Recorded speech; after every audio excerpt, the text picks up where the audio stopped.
Picture a tiny world hanging like a faint, cold ember in the vast, sunless expanse at the very edge of our solar system. Not too long ago, this is all Pluto was to us, a blurry dot, a name in a textbook, the quirky outsider of our planetary family. But then, a tiny, intrepid spacecraft called New Horizons raced across 3 billion miles of space and, in a breathtaking flyby, gifted us with its portrait. And what we saw was utterly alien. Jagged, ice-sharp mountains soaring as high as the Rockies, vast, craterless plains of frozen nitrogen that look like a cosmic snail's trail. A sky tinged with a delicate blue haze. This was not the dead, predictable ball of ice we had imagined for decades. So here's the question that should send a shiver down your spine. What if nearly everything we assumed we knew about this distant world was profoundly, wonderfully wrong? Pluto is not a simple chapter in our solar system story. It is an entire, hidden library of secrets, a realm of profound and tantalizing mysteries that challenge our very understanding of what a world can be. We are about to embark on a journey to this remote frontier, a deep dive into 25 of Pluto's most baffling and incredible enigmas. This isn't just a list of facts, it's a detective story set on a scale almost impossible to comprehend, a puzzle box waiting to be unlocked. We will explore the possibility of a hidden ocean sloshing beneath a frozen crust, ponder the forces that carve glaciers under a sky 1,000 times darker than our own, and question the very nature of this complex world that seems to possess a strange, dynamic life of its own. So get ready to have your curiosity ignited and your sense of wonder expanded, because the story of Pluto is a reminder that the universe is always far stranger, far more creative, and infinitely more mysterious than we dare to assume. Our journey into Pluto's deepest mysteries begins not with a dramatic revelation from a spacecraft, but with a slow-burning puzzle that emerged over decades from the best observations we could make from our own world. For years, astronomers carefully studying Pluto from across the vast gulf of space noticed something deeply strange. They were tracking changes in its brightness, and the data seemed to tell a story of a world that was actively and inexplicably shrinking. Imagine looking at a distant, frozen world and watching it grow steadily brighter and smaller over time. The leading theory was that as Pluto moved away from the Sun on its long, elliptical orbit, its incredibly thin atmosphere was literally freezing solid and falling as snow onto its surface. This process, it was thought, would cause the planet to reflect more light, appearing brighter to our telescopes, while the loss of its atmospheric gases would cause the entire world to contract. It was a compelling, albeit unsettling, idea, a world literally deflating as it journeyed into the cold depths of space. This created a fierce scientific debate. How could a planet just shrink? What internal processes or lack thereof could cause such a dramatic collapse? The data from Earth was indirect, a series of clues filtered through our turbulent atmosphere, and it painted a picture of a world in a state of profound and irreversible change. Then, in July 2015, the New Horizons spacecraft finally arrived, and its first close-up measurements delivered a monumental shock. Pluto was not shrinking. In fact, the data revealed its atmosphere was far more robust and extended than most models had predicted. So what was actually happening? The mystery wasn't solved by confirming the old theory, but by completely overturning it. The observed changes in brightness, it turns out, were not due to a global collapse, but to incredibly complex and dynamic surface processes. Pluto's surface albedo, its reflectivity, was changing dramatically as ices, particularly nitrogen, methane, and carbon monoxide, sublimated from warmer areas and refroze in colder ones in a slow, planet-wide cycle.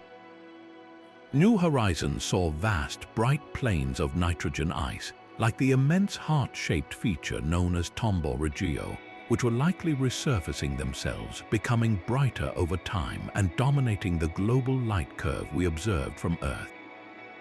The apparent shrinking was an illusion created by our limited perspective. We were seeing a world not in its death throes, but in the midst of a complex and active geological life, its face changing with the seasons on a scale of centuries. The resolution of this first great mystery set the stage for everything to come. It taught us a humbling and thrilling lesson. Pluto is not a simple, inert ball of ice. It is a dynamic, complex world whose secrets cannot be easily deduced from 4 billion miles away. And so, with the revelation that Pluto is a world of active change, our attention is irresistibly drawn to its most stunning and iconic feature, the great, bright heart that New Horizons revealed to a captivated world.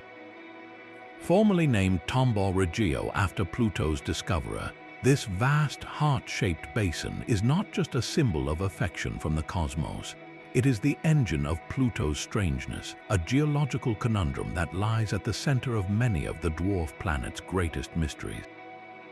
The first and most immediate puzzle is its appearance.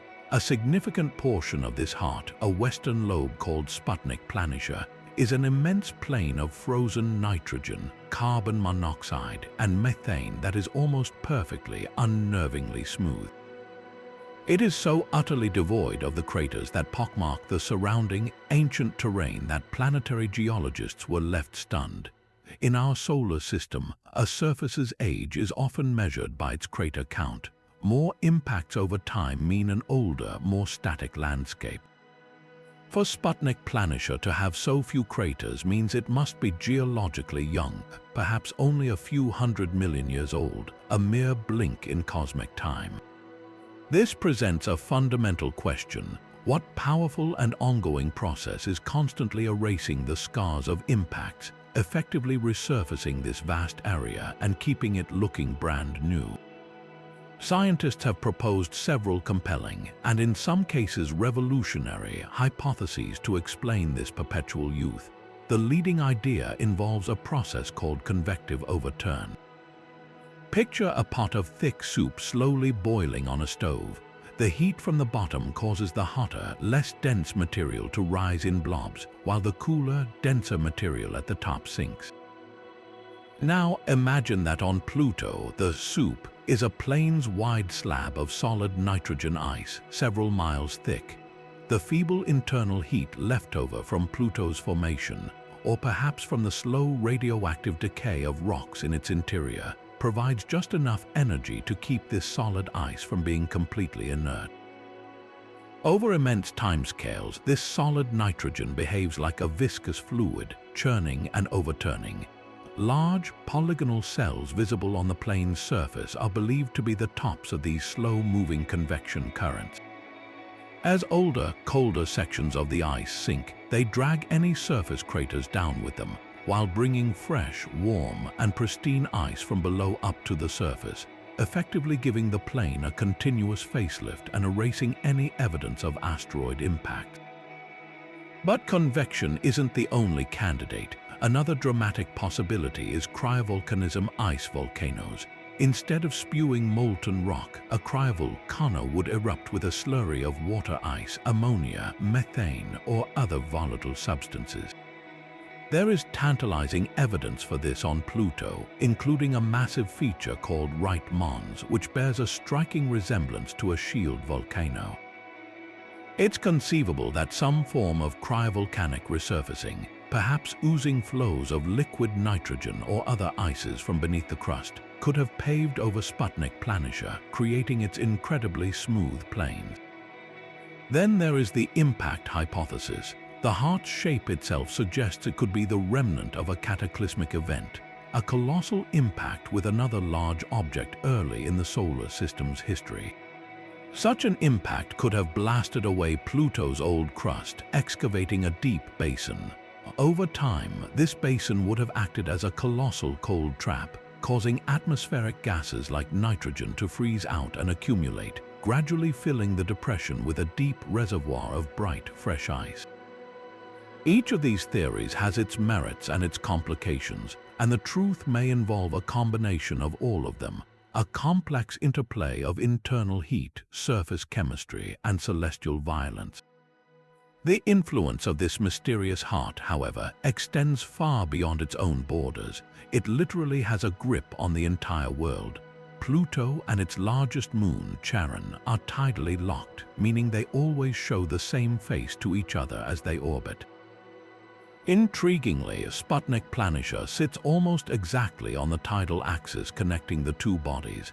This is no coincidence. The sheer weight of the massive ice sheet, a tremendous extra mass concentrated in one location, is thought to have acted like a gravitational imbalance. Over time, this imbalance caused the entire dwarf planet to slowly reorient itself. Much like a spinning top with a piece of chewing gum stuck to it will wobble until the heavy part faces outward. This process, called true polar wander, essentially shifted Pluto's crust over its interior until the heavy basin of Sputnik Planitia settled squarely in its current, stable position opposite Charon. This means the heart of Pluto is not just a surface feature, it is a defining characteristic that has dictated the planet's orientation in space.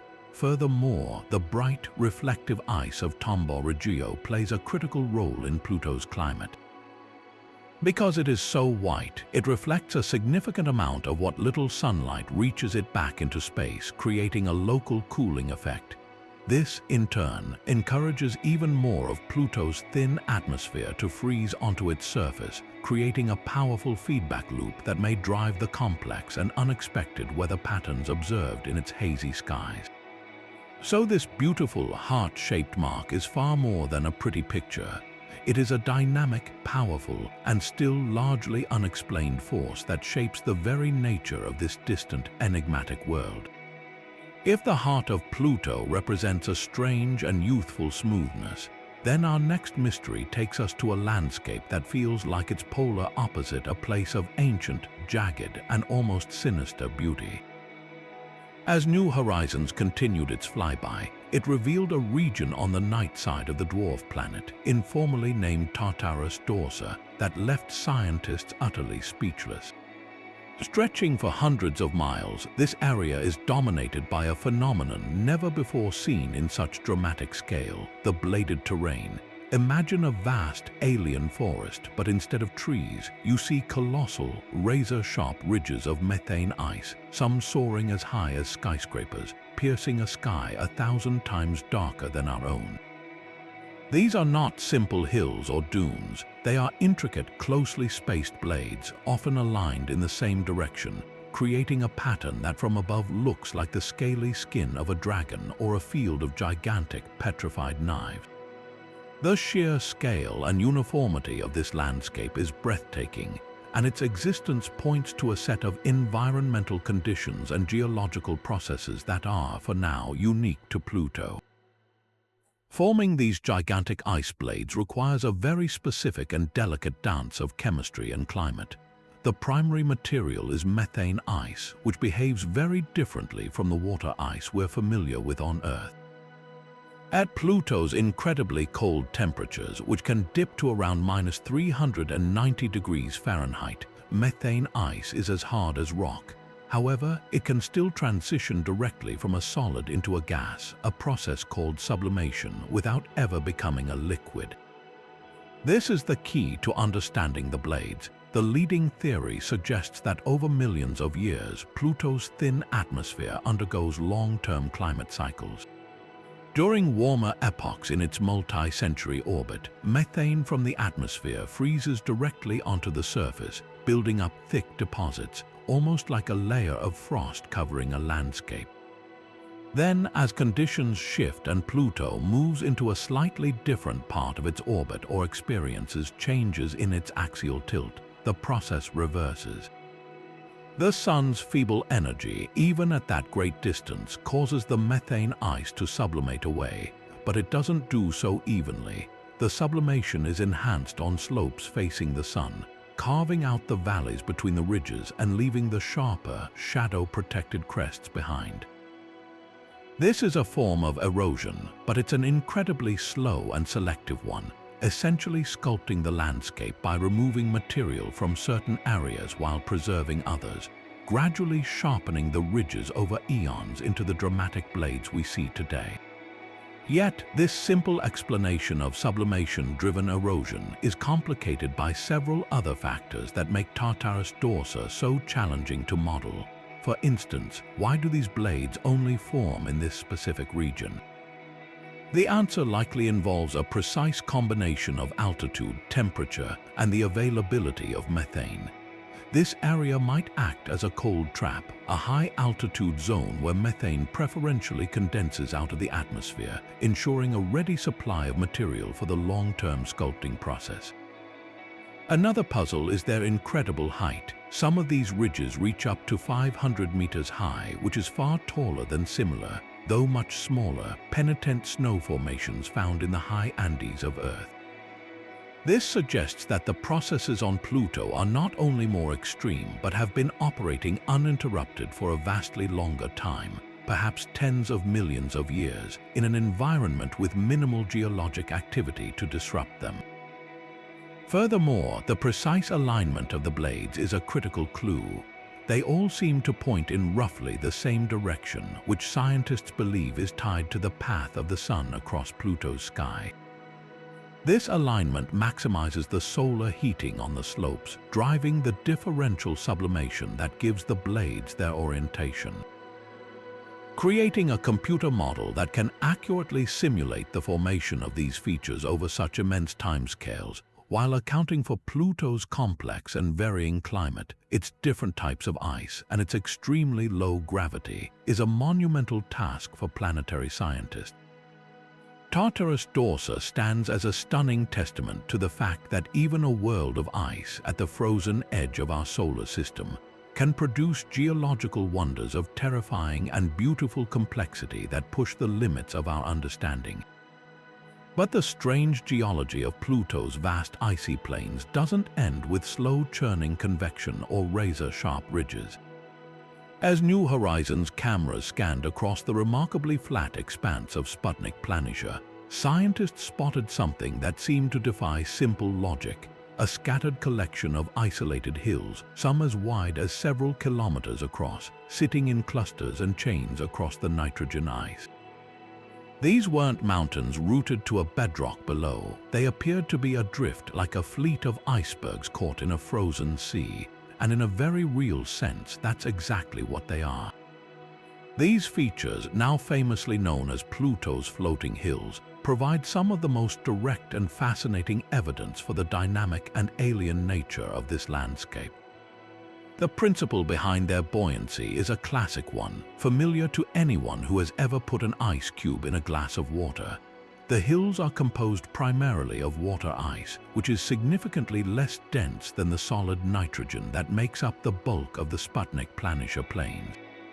On Pluto's surface, where temperatures are almost inconceivably cold, water ice is as hard as granite. The solid nitrogen, however, while also rigid, behaves differently over long timescales. Scientists believe that the deep reservoir of nitrogen ice in Sputnik Planitia is not a completely solid slab. The immense pressure from the overlying ice, combined with what little internal heat Pluto retains, might allow the deeper portions of this nitrogen layer to become soft and pliable, even flowing like a very thick, slow-moving glacier. This creates a situation where the dense, solid nitrogen acts as a de facto solid ground on the surface, but a potentially malleable, convective fluid at depth. When a block of buoyant water ice is sitting on or within this system, the same physics that governs an iceberg in our oceans takes over. The less dense material rises. The water ice hills are literally floating on the denser nitrogen, with only their tips visible above the plane's surface. This leads directly to the compelling mystery of their origin. Where did these colossal chunks of water ice come from? One prevailing theory points to the rugged highlands that border Sputnik Planitia, specifically the chaotic block-like terrain at its edges. It's possible that over millions of years, as the nitrogen ice plains slowly convected and shifted, pieces of the surrounding water ice crust fractured and broke off, tumbling down into the vast basin. Once these massive blocks landed on the flowing nitrogen, they would have been carried along by its incredibly slow currents, drifting across the plain like ships in a glacial harbor.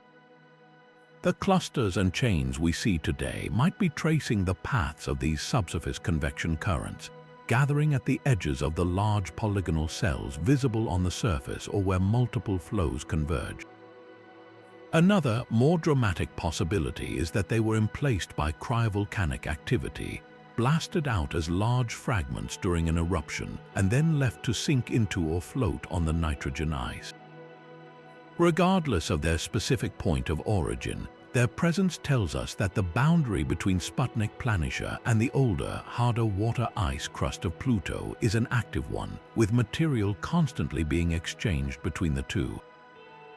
The movement of these hills opens a unique window into the subsurface behavior of Pluto. By studying their distribution and alignment, planetary geologists can effectively use them as tracers to map the otherwise invisible flow of the solid nitrogen ice.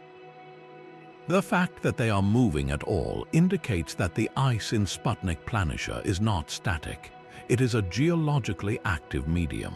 The speed and direction of their drift can reveal the viscosity and temperature of the nitrogen ice at depth, providing crucial data for models of Pluto's internal heat and the mechanics of its most prominent feature. Furthermore, the sheer size of these hills, some measuring kilometers across, suggests that the floating process is not a fleeting one. It has been ongoing for a very long time, allowing these massive fragments to travel significant distances without being fully submerged or ground down. This presents a stark contrast to geological processes on Earth, where such large, floating terrestrial features are unimaginable. On Pluto, the unique combination of materials rock-hard water ice and flowing solid nitrogen creates a reality where entire hills can sail across a planetary landscape, offering a quiet but profound testament to the wonderfully strange physics at work in the outer solar system. Yet, even the most bizarre surface features are governed by the invisible, dynamic envelope of gas that surrounds this distant world. When New Horizons looked back at Pluto just after its closest approach, it captured an image that became an instant icon. A breathtaking silhouette of the dwarf planet backlit by the sun, revealing a stunning, multi-layered halo of blue haze extending over 100 miles high. This was not the thin, wispy, and simple atmosphere most scientists had expected. Instead, they found a complex, structured, and rapidly evolving atmospheric system that defied prediction and presented a whole new suite of puzzles. The very existence of a substantial atmosphere on a world so small and so far from the sun's warmth is a delicate balancing act. Pluto's gravity is incredibly weak, only about 6% of Earth's, which means it should have great difficulty holding onto any gaseous envelope. The fact that it has one at all, and one of such complexity, points to a fascinating and continuous cycle of birth and escape. The first major surprise was the sheer number and regularity of the haze layers. Dozens of distinct horizontal bands were stacked atop one another, creating a sky that looks more like a finely layered cocktail than the uniform smog we might imagine. These hazes are not made of water vapor or the pollutants we find on Earth. They are tholin particles, complex hydrocarbons that form when methane and nitrogen high in the atmosphere are broken apart by the sun's ultraviolet light. The fragments then recombine into larger, more complex organic molecules, which slowly clump together and snow down onto the surface, giving Pluto its distinctive reddish-brown color. But the mystery is their precise layering. What process sorts these particles into such neat, separate strata? The leading theory involves gravity waves. These are not the ripples in space-time predicted by Einstein, but rather vast planetary scale waves of alternating air pressure, similar to the waves that form in the air when wind flows over a mountain range on Earth. On Pluto, as the atmosphere circulates, it likely flows over Pluto's massive mountains and vast basins, creating standing waves that propagate upward. At certain altitudes, these waves break, much like an ocean wave crashing on a shore, and in doing so, they deposit their energy and effectively trap the Tholen particles at very specific heights, painting the sky with those mesmerizing parallel lines. But the atmospheric enigmas only deepen the higher you go. Another profound finding from New Horizons was that the upper layers of Pluto's atmosphere are far colder than any model had forecast. Based on the amount of sunlight available, scientists predicted temperatures around -280 degrees Fahrenheit at an altitude of 30 miles. The actual measurements, however, revealed a shocking chill of -333 degrees Fahrenheit. This incredible cold has a direct and dramatic consequence. It slows down the frantic thermal motion of atmospheric molecules. You would think this would help Pluto hold onto its atmosphere, but the reality is more counterintuitive. While the cold upper atmosphere may slow the loss of some heavier molecules, it is the mechanism of escape itself that is the real shocker. Data showed that Pluto's air is leaking away into the vacuum of space at a rate of hundreds of tons per hour, a process far more rapid and energetic than simple thermal evaporation. A primary driver of this escape appears to be a subtle but persistent interaction with the solar wind, the stream of charged particles constantly flowing from the sun. The cold, dense upper atmosphere may be acting as a sort of buffer, allowing the solar wind to more effectively strip away molecules in a process known as photochemical escape. In essence, the sun's ultraviolet light and charged particles are providing the energy to fling Pluto's atmospheric constituents away, a relentless bleeding that would have left the world airless long ago if it weren't for a crucial replenishing mechanism. This brings us to the grand, rhythmic cycle that governs Pluto's entire atmospheric existence, a cycle dictated by its colossal 248-year orbit around the Sun. Pluto's journey is not a circle but a pronounced ellipse, meaning its distance from the Sun varies dramatically. At its closest, or perihelion, it ventures inside the orbit of Neptune, receiving a small but significant boost in solar energy. At its most distant, it recedes into the deep freeze of the Kuiper belt. This orbital eccentricity drives a powerful seasonal pump for its atmosphere. When Pluto is near the Sun, the increased warmth causes the volatile ices on its surface, particularly the nitrogen ice in Sputnik Planitia, to sublimate, transforming directly from a solid into a gas and inflating the atmosphere to its maximum pressure and extent. This is the state New Horizons found it in during its 2015 flyby. But as Pluto continues along its path and recedes from the Sun, the situation reverses. With solar energy dwindling, the atmosphere begins to literally freeze solid. The gases fall back out of the sky, snowing down layer by layer onto the surface, and the atmospheric pressure plummets. We are currently in the unique position of having observed Pluto at the peak of its atmospheric summer. Over the coming decades, as it moves farther away, our telescopes will watch as its blue haze layers likely fade and its atmosphere largely collapses back onto the surface, entering a deep, centuries-long winter.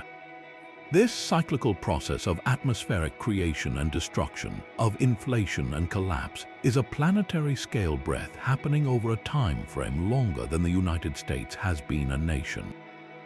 Understanding its nuances is key to unraveling the long-term fate of Pluto's sky, and serves as a stunning example of how even in the most remote and frozen reaches of our solar system, dynamic and complex systems are actively at work.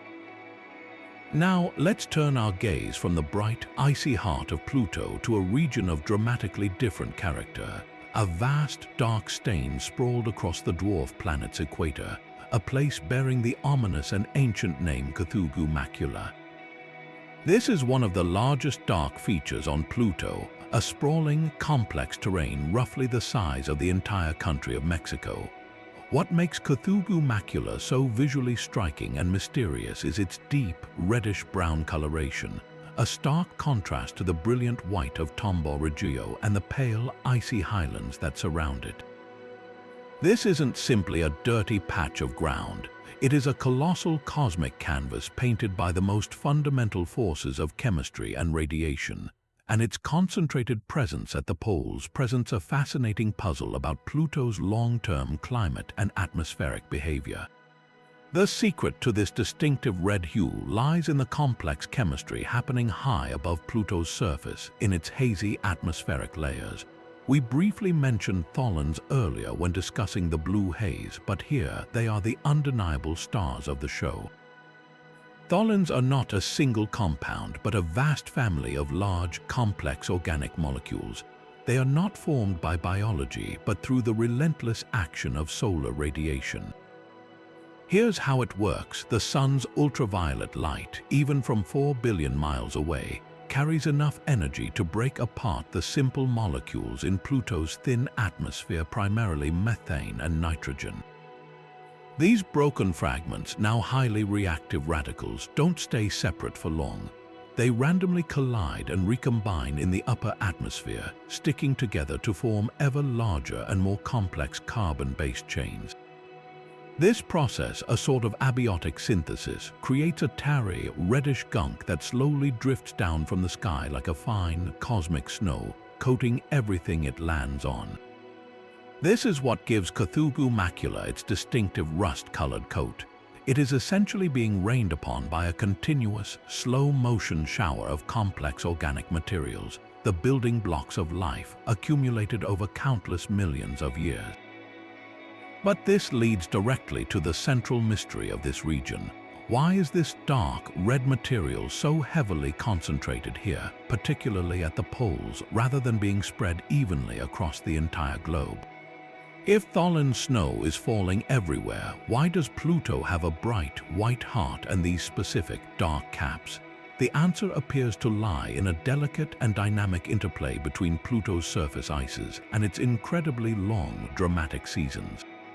Unlike Earth, whose axial tilt gives us relatively predictable annual seasons, Pluto's seasons are governed by its extreme axial tilt and its wildly elliptical 248-year orbit.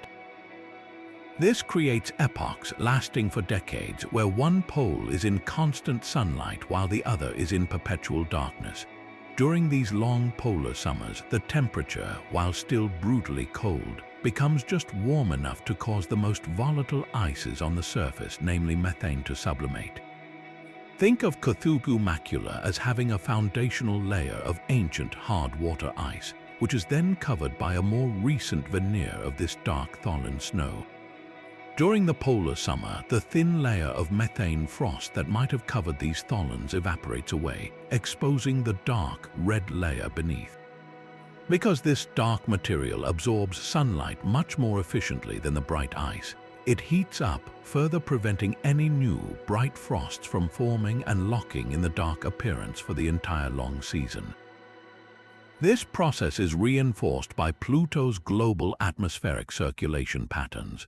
While Pluto's atmosphere is thin, it is not static. As the sun heats one hemisphere, it likely drives a slow but persistent atmospheric circulation, with gases sublimating from the warmer areas and traveling to condense in the colder ones. The dark, tholin-covered regions like Kuiper macula, once established, act as thermal anchors. They absorb solar heat and remain relatively warmer, discouraging the condensation of fresh, bright nitrogen or methane ice. In contrast, the brilliantly white Tombaugh Regio, being so reflective, stays exceptionally cold and acts as a permanent cold trap, constantly pulling atmospheric gases out of the sky and freezing them onto its surface, thereby maintaining its bright appearance. So, the distribution of color on Pluto becomes a planet-wide competition between bright, volatile ices and dark, complex organics. A battle dictated by temperature, reflectivity, and Pluto's rhythmic orbital dance. Kuiper macula, then, is not a static feature. It is a relic of climate history, a map of where tholins have been able to accumulate and remain exposed over geological time, offering us a profound record of how solar radiation and atmospheric chemistry can collaborate to paint the face of a distant world. Just as we find ourselves captivated by Pluto's vibrant colors and drifting hills, we encounter perhaps the most profound geological clue of all, a clue written not in what is present on its surface, but in what is conspicuously absent. Across vast stretches of the dwarf planet, particularly in the sprawling, flat expanse of Sputnik Planitia, we find a startling scarcity of the one feature that is ubiquitous on nearly every other airless world in our solar system: impact craters. For planetary scientists, a cratered surface is the default setting, a cosmic history book. The Moon, Mercury, and large asteroids are all heavily pockmarked, their ancient faces bearing the scars of a violent early solar system. The number of craters is a direct clock. More craters mean an older, geologically dead surface that has been sitting unchanged for billions of years, passively recording every impact.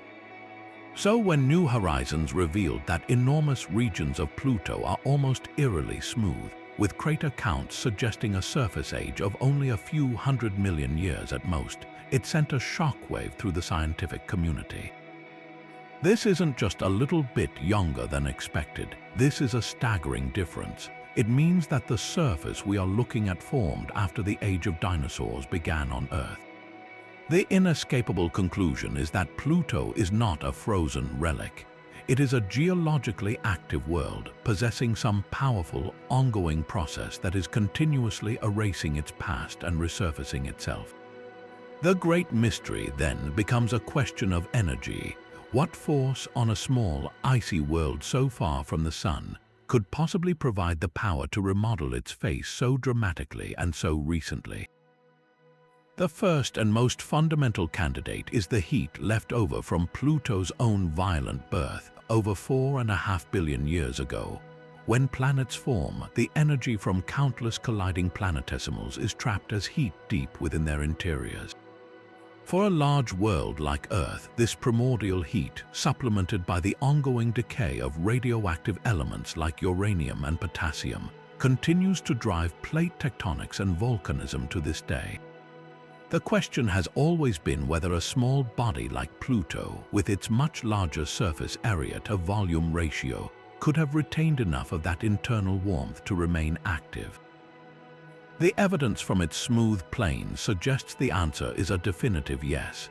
The decay of long-lived radioactive isotopes in Pluto's rocky core would generate a slow, steady trickle of heat, much like the lingering warmth from a banked fire. While this heat flow would be minuscule compared to Earth's, it could be more than enough to work its magic on Pluto's unique surface materials. We are not dealing with solid rock here, but with volatile ices like nitrogen, methane, and carbon monoxide. These substances have melting points and viscosities far lower than silicate rock.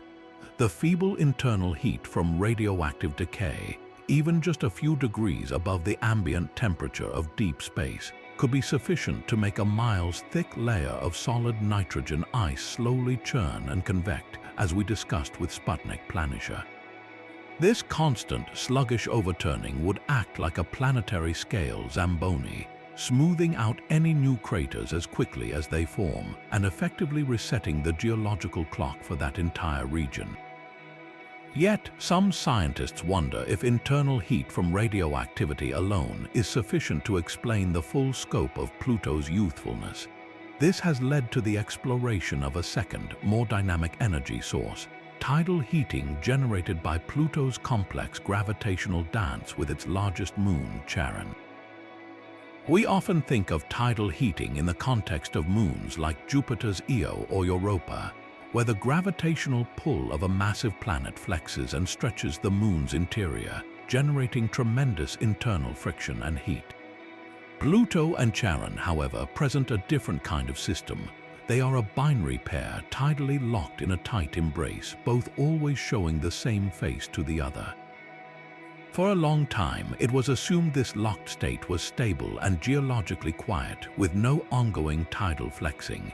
But newer models suggest their story may be more interesting. It is possible that in the past, their orbits were more eccentric or elliptical. Even a slight eccentricity in a binary system can lead to significant tidal flexing as the distance between the two bodies constantly changes.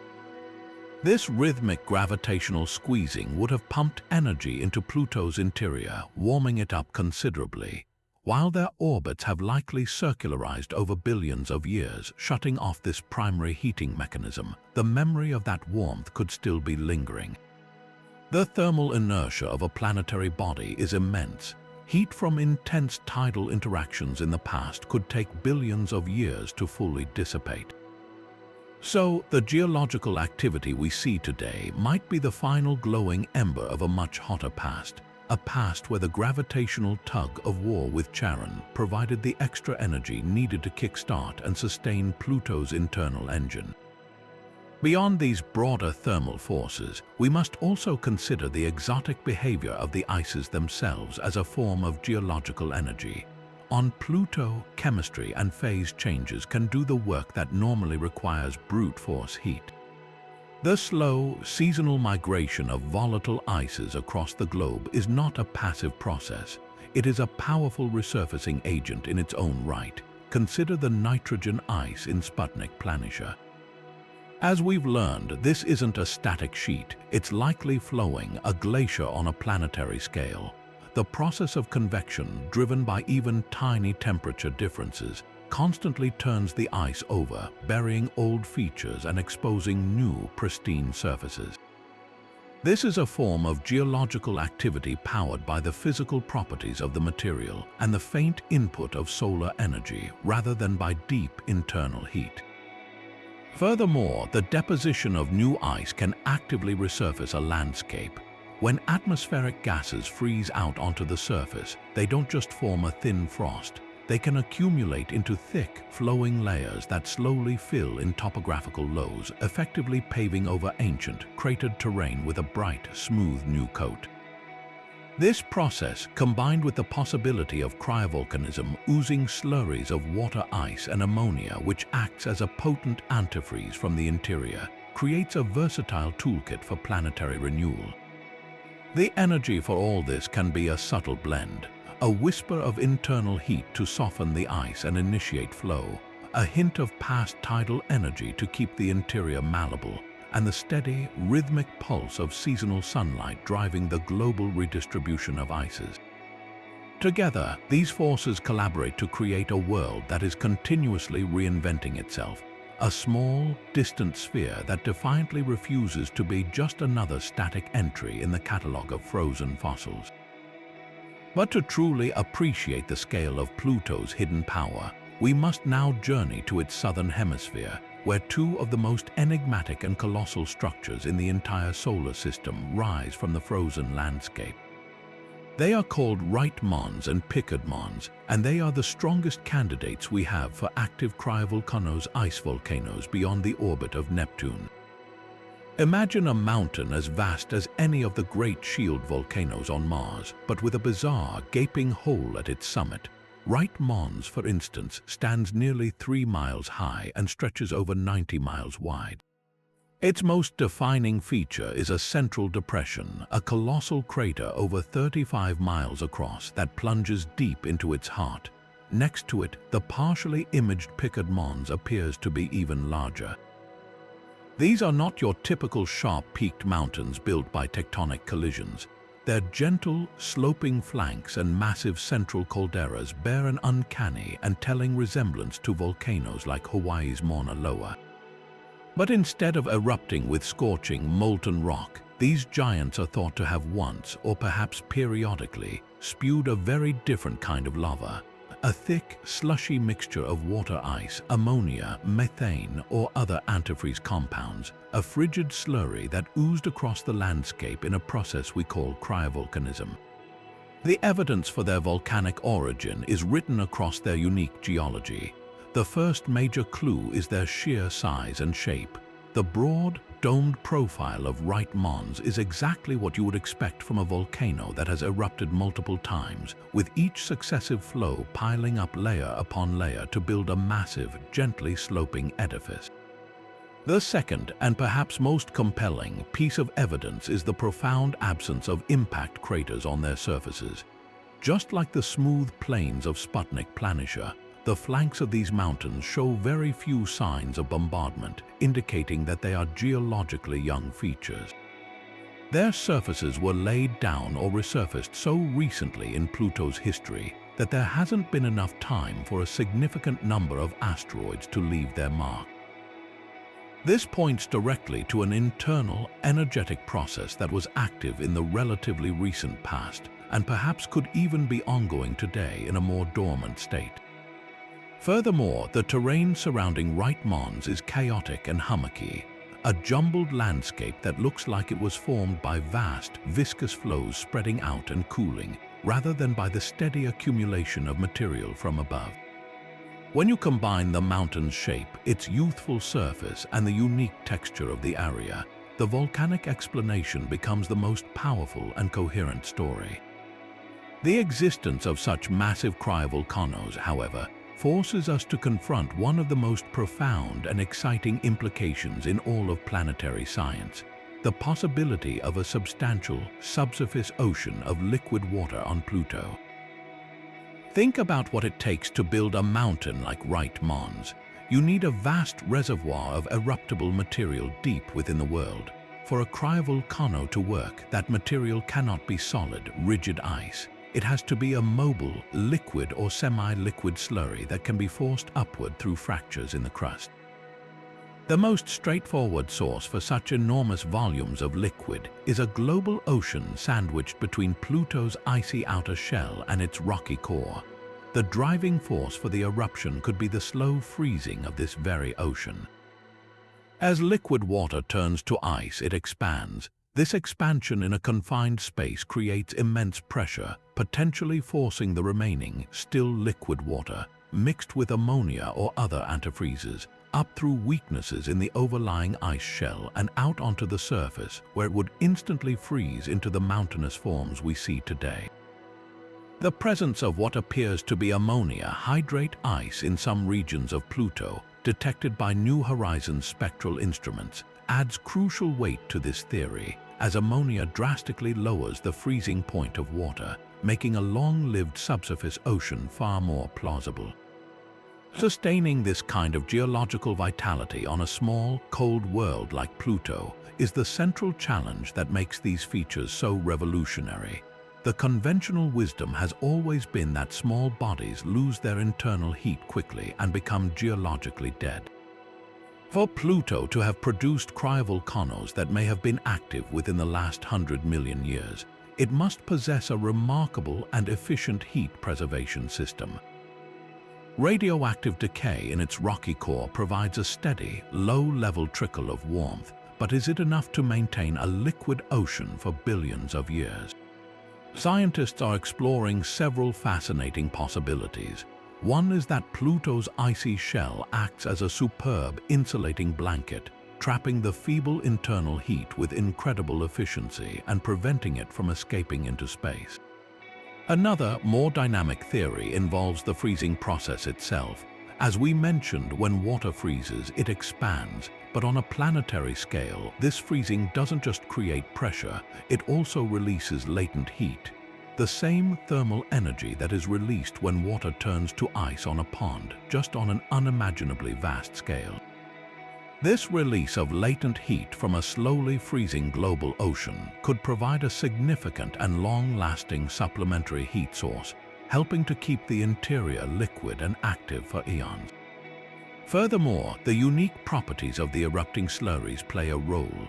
A mixture of water, ammonia, and other salts has a much lower viscosity and freezing point than pure water. This means it requires less energy to remain mobile and can travel much farther and build taller structures before finally solidifying, which could explain the staggering size of Right and Pickard Mons. The existence of these potential cryovolcanoes doesn't just hint at a hidden ocean. It paints a picture of a world with a complex, layered, and surprisingly warm interior, a place where chemistry and physics conspire to defy the cold and create landscapes of staggering grandeur.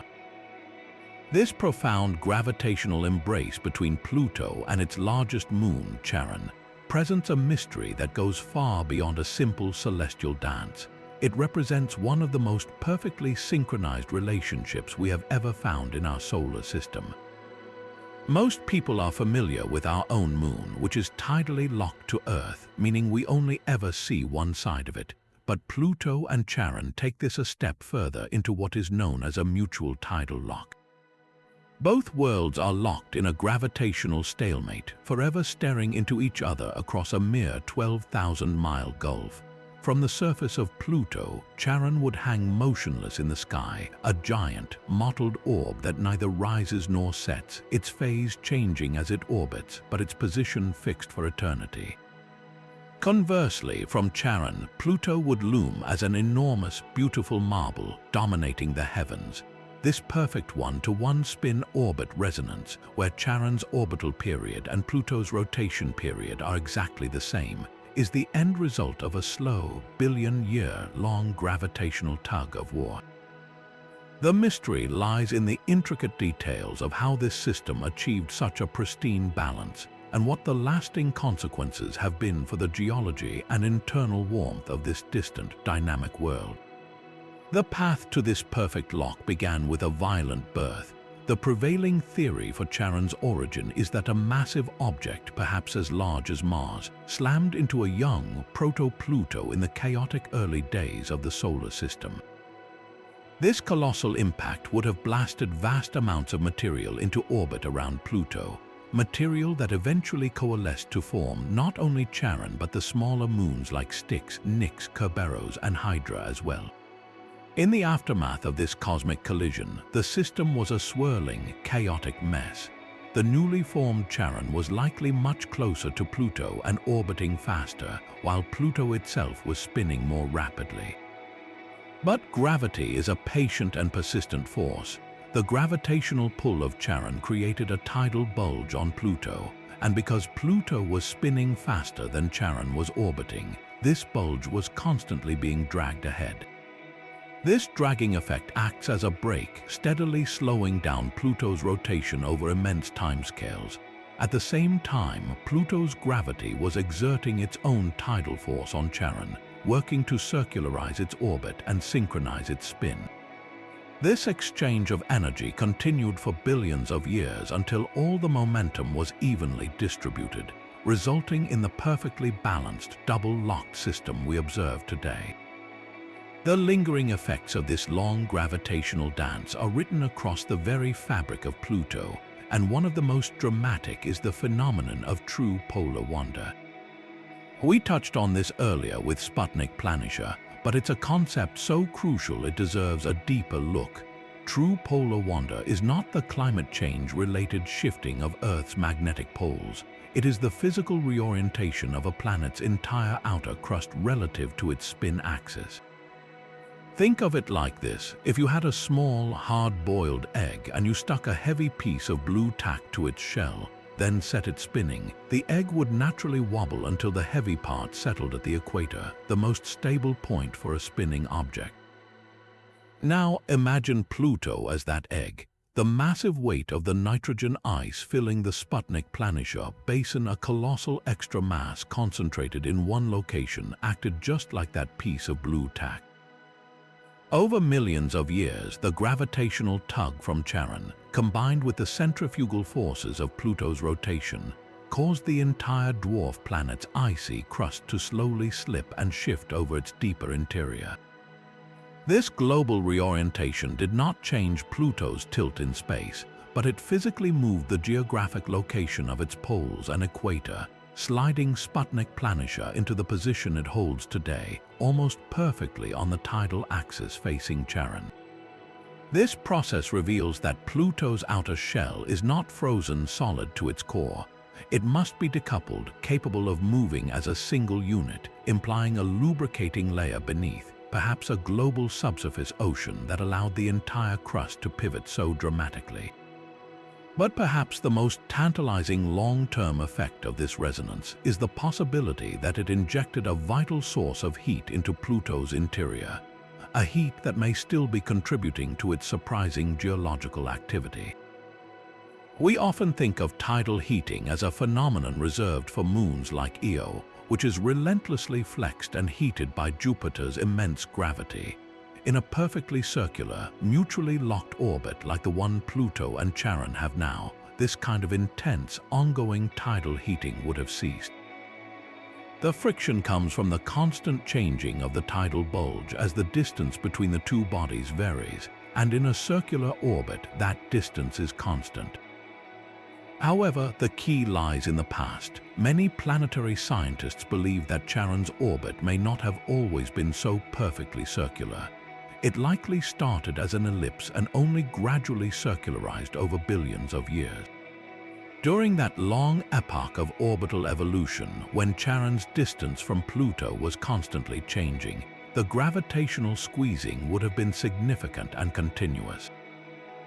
This tidal flexing would have pumped substantial energy into both worlds, warming their interiors through internal friction, much like repeatedly bending a piece of metal back and forth makes it hot to the touch. This past tidal heating could have been the critical factor that kept Pluto's subsurface ocean liquid and powered widespread geological activity, including the cryovolcanism that may have built Right Mons. Even though that primary heating has now subsided, the thermal inertia of a planetary body is immense. The warmth from that ancient gravitational workout could be lingering still, providing the final, gentle push needed to sustain the convection in Sputnik Planish's icy plains and the potential residual activity in its icy volcanoes. The silent, motionless dance we see today is therefore not a sign of a dead relationship, but the peaceful aftermath of a dynamically hot youth whose energy continues to shape the world we are only just beginning to understand. Yet as we ponder Pluto's own active geology, we cannot overlook the profound influence it exerts on its largest companion, because the mysteries of this binary system extend to Charon's own strange and stained face. While New Horizons was focused on Pluto's stunning complexity, its cameras also revealed a shocking and unexpected feature on Charon: a vast, dark, reddish-brown cap at its north pole, unofficially dubbed Mordor Macula. This is not a subtle discoloration. It is a stark, concentrated stain that stands in dramatic contrast to Charon's generally gray, water-ice-dominated landscape. The presence of such a distinct and isolated patch of color on a world that was expected to be a geologically quiet, cratered ice ball presented an immediate and fascinating puzzle. How could one pole of this moon become so uniquely and vividly painted, and what process could deliver the paint so specifically to that single location? The most compelling theory for the origin of this dark material involves a cosmic robbery, a slow-motion theft of atmosphere from Pluto itself. We know that Pluto's tenuous nitrogen and methane atmosphere is constantly escaping, with molecules being stripped away by the solar wind and lost to space.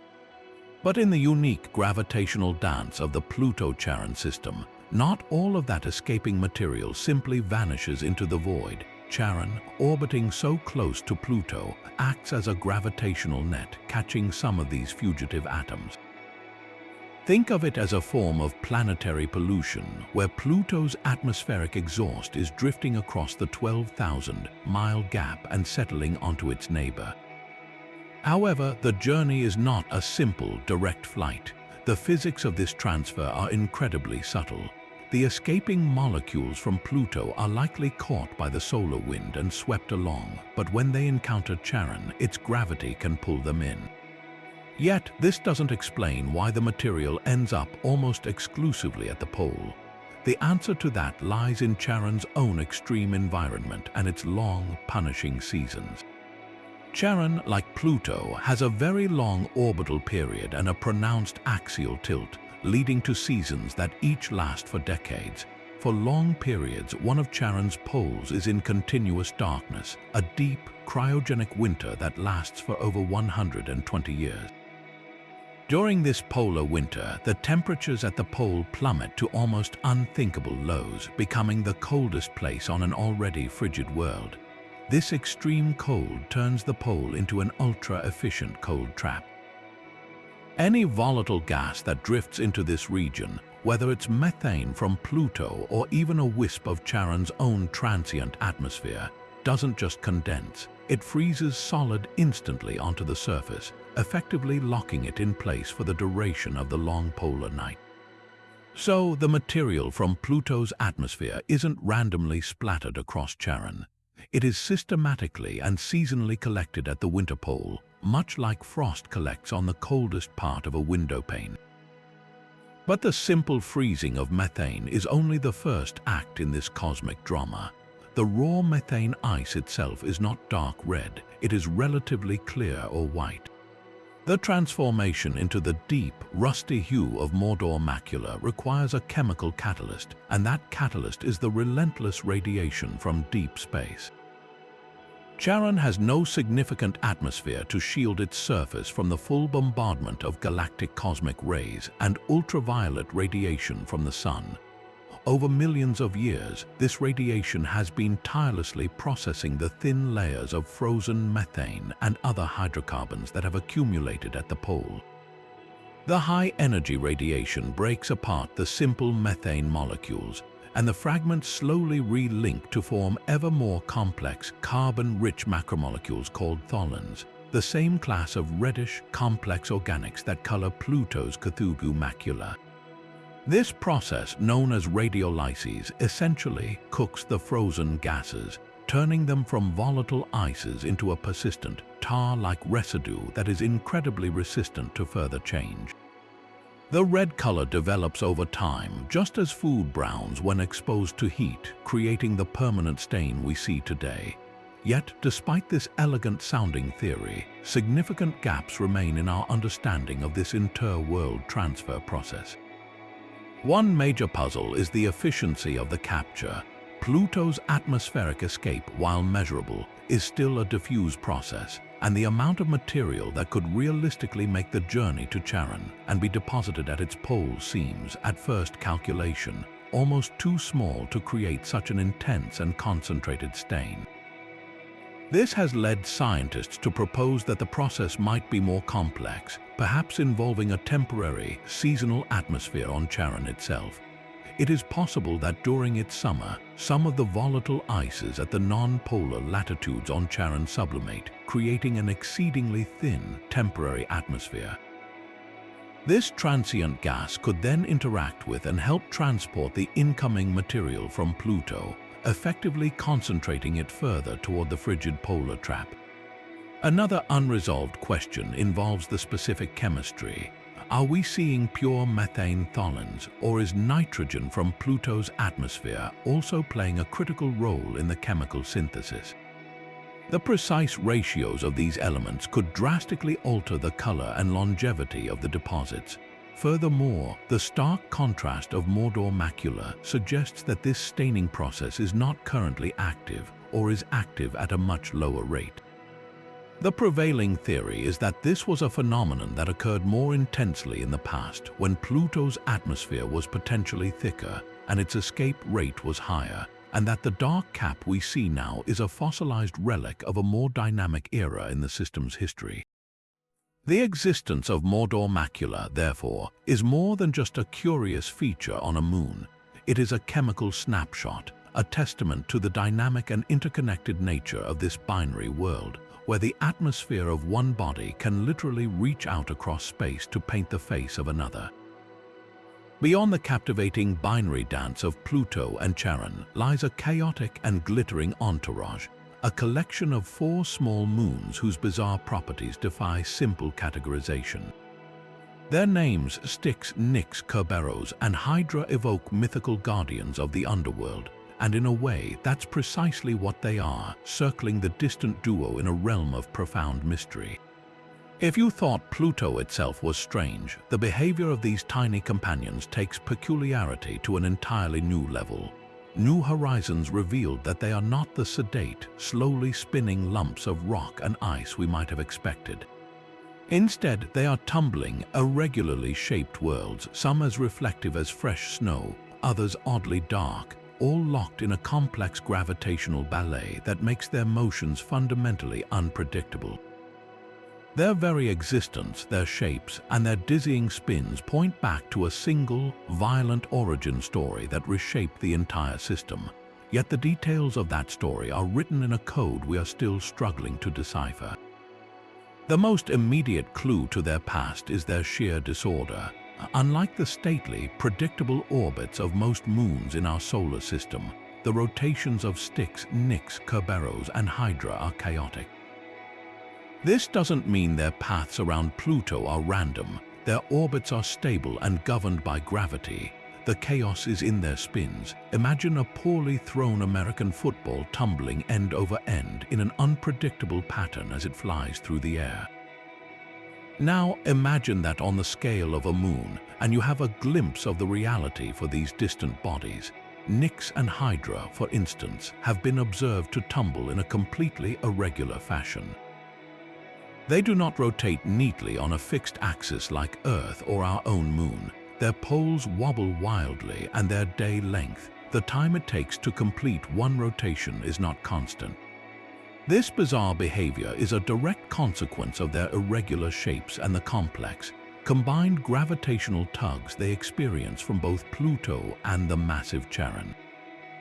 They are not spherical enough for their gravity to pull them into a stable rotation, and the relentless, varying pulls from the binary pair keep them in a perpetual state of gravitational agitation, like dice being shaken in a cosmic cup.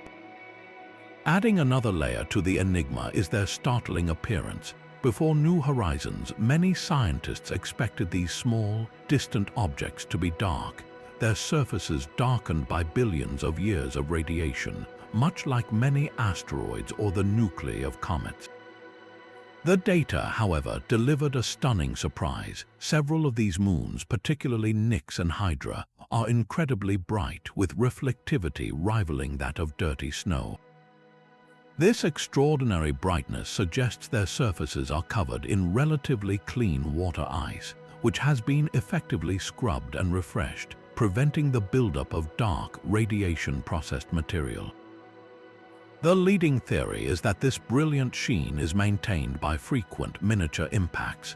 The Pluto system is likely not a pristine environment. It is probably filled with a faint debris disk, tiny particles left over from the moon's own formation. When these dust-sized particles strike the surface of a small moon like Nix, they kick up material in a process called impact gardening. Because the moons have such weak gravity, this ejected material doesn't fall straight back down. A significant portion is launched into space, effectively sandblasting the surface and exposing fresh, bright ice from below. This continuous, gentle bombardment acts as a natural resurfacing mechanism, keeping these tiny worlds looking improbably young and vibrant. Yet, even among this family of oddballs, one member stands out as a stark contrarian. While Nix and Hydra gleam with the brightness of water ice, Kerberos emerged from the data as the system's dark horse, quite literally. It is significantly darker than its siblings, presenting a profound puzzle. If all four moons formed from the same event and inhabit the same environment, why is one of them so different? This discrepancy forces us to reconsider the details of their violent birth. The prevailing theory for the origin of Pluto's entire moon system is a giant impact similar to the one thought to have formed our own moon. Billions of years ago, a Mars-sized object is believed to have slammed into a proto-Pluto. The incredible force of this collision would have vaporized huge amounts of material, creating a vast disk of molten and gaseous debris encircling Pluto. From this disk, Charon coalesced closest in, and further out, the smaller moons clumped together from the remaining rubble. The different compositions of the moons, then, could be a direct record of that primordial debris disk. Perhaps Kerberos formed from a region of the disk that was richer in dark, carbonaceous material, the kind of primitive stuff found in some asteroids. Alternatively, Kerberos might have a different internal structure, more porous and fragile, that allows dark material to settle and be retained on its surface instead of being easily blasted away by micrometeorite impacts. Its darkness is a silent testament to a more complex and varied formation process than a simple, uniform mix of debris. The shapes of these moons provide the final, telling piece of the puzzle. They are not spheres, but rather lumpy, elongated, and highly irregular shapes, resembling cosmic potatoes more than classic moons. Styx is a tiny, stretched fragment. Nix looks like a battered, flattened ball. Hydra resembles a couple of fused lumps. These shapes are the natural consequence of their formation from a collision. When objects form from the gentle, gravitational accumulation of material in a quiet protoplanetary disk, they have time to collapse into spheres under their own gravity. But when they are born from the violent, rapid clumping together of shrapnel from a giant impact, there simply isn't enough mass or time for gravity to smooth them into perfect rounds. Their jagged forms are frozen snapshots of the chaotic moment of their birth, hinting at a time when the Pluto system was a fiery, swirling cauldron of destruction and creation. Together, the chaotic spins, the reflective and dark surfaces, and the irregular shapes of these four small moons form a cohesive, albeit complex, narrative. They are the surviving debris from a cataclysm that also created the binary heart of the system, Charon itself. By studying their individual quirks and comparing their differences, we are essentially performing a forensic analysis on a 4.5 billion-year-old crime scene, piecing together the conditions, the materials, and the incredible forces that gave rise to one of the most fascinating and dynamic families of worlds in our solar system. Yet, if we step back from individual features and behold Pluto as a whole, we are presented with one of its most visually arresting and chemically complex mysteries, its stunning, almost artistic global color palette. This is not a monochrome world of gray ice, but a vibrant patchwork of brilliant whites, deep blues, creamy yellows, and extensive, rust-colored stains, all swirled together as if painted by a cosmic artist. This variegated tapestry is far from random. It is the direct and dynamic result of a constant, planet-wide interplay between fundamental chemistry, the feeble energy of the distant sun, and the slow, rhythmic pulse of Pluto's geology. Understanding why one region is dark red while another is brilliant white opens a window into the ongoing processes that define this active world, revealing a system where color is a direct indicator of temperature, composition, and age. The primary ingredients of Pluto's palette are its three major volatile ices: nitrogen, methane, and carbon monoxide. Each of these substances freezes at a different temperature and behaves uniquely under Pluto's conditions, leading to their distinct geographical segregation. The most dominant bright feature, the massive heart of Tombaugh Regio, is primarily composed of nitrogen ice with significant contributions of carbon monoxide and methane. This region acts as Pluto's primary cold trap. Because it is so brilliantly white, it reflects most of the scant sunlight that reaches it, keeping its surface exceptionally cold enough for nitrogen gas, which makes up the bulk of Pluto's atmosphere, to freeze solid onto its surface. This creates a powerful feedback loop. The bright ice stays cold, which causes more atmosphere to freeze, which makes the ice sheet thicker and brighter, perpetuating its dominance. In contrast, the darker, redder regions like Cthulhu Macula are too warm for these volatile ices to stick around for long. Their surfaces are likely composed of much harder, more refractory water ice, which provides a stable, long-lasting foundation. When any nitrogen, methane, or carbon monoxide frost lands on these darker areas, they absorb just enough solar energy to sublimate back into the atmosphere almost immediately, leaving the ancient water-ice bedrock exposed to the elements. The most dramatic color on Pluto, however, is undoubtedly the red. This is where chemistry transforms simple ices into complex organic materials. The process begins high in Pluto's atmosphere, where the sun's weak but persistent ultraviolet radiation acts like a cosmic chemist's tool, smashing apart the simple molecules of methane and nitrogen that are floating there. These shattered molecular fragments are highly reactive, and they immediately begin clumping together again, but not into their original forms. Instead, they form increasingly large and complex carbon-based chains, creating a class of substances called tholins. These tholins are not a single compound, but a vast family of reddish, tar-like organic polymers.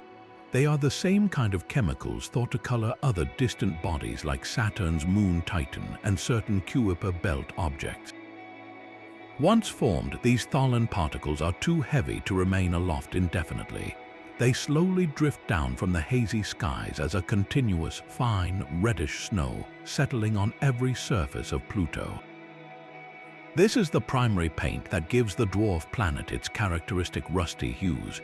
But if this tholin snow is falling everywhere, why is Pluto not uniformly red? The answer lies in the active geological processes that are constantly redistributing and covering these deposits.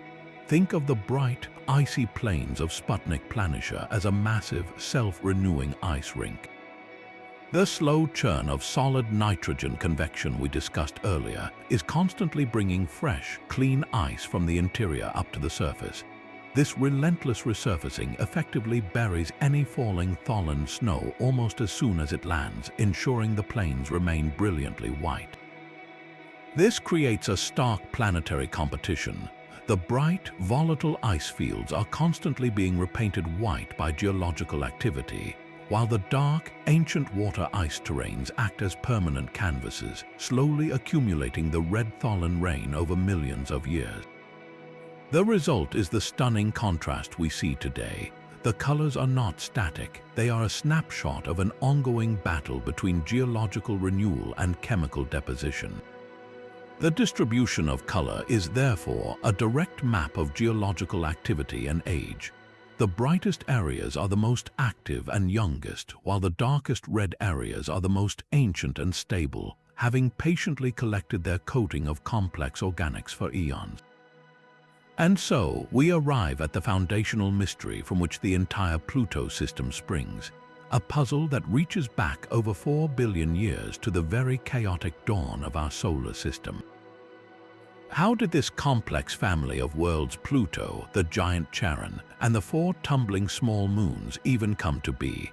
The leading explanation, the one that fits the broadest set of clues, is a scenario of almost unimaginable violence known as the giant impact theory.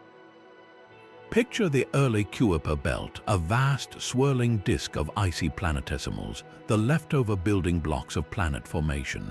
In this cosmic shooting gallery, a young, still-forming Pluto, perhaps already differentiated into a rocky core and an icy mantle, was cruising along its path when catastrophe struck. Another massive body, likely comparable in size to Pluto itself or even as large as Mars, came hurtling in, striking not with a direct head-on collision, but a devastating, glancing blow. This was not a simple merging of 2 objects. It was a cataclysm that would fundamentally reshape the destiny of this corner of the solar system. The energy released in such an impact would have been staggering, enough to vaporize vast quantities of Pluto's icy mantle and a significant portion of the impactor itself. The result was a tempestuous, short-lived disk of superheated gas, molten rock, and vaporized ice encircling what remained of Pluto. From this incandescent, swirling maelstrom of debris, the entire system we see today began to coalesce. The largest chunks closest to Pluto quickly clumped together through gravity to form Charon, while further out, the smaller, remaining fragments gradually assembled into the 4 smaller moons, Styx, Nix, Kerberos, and Hydra.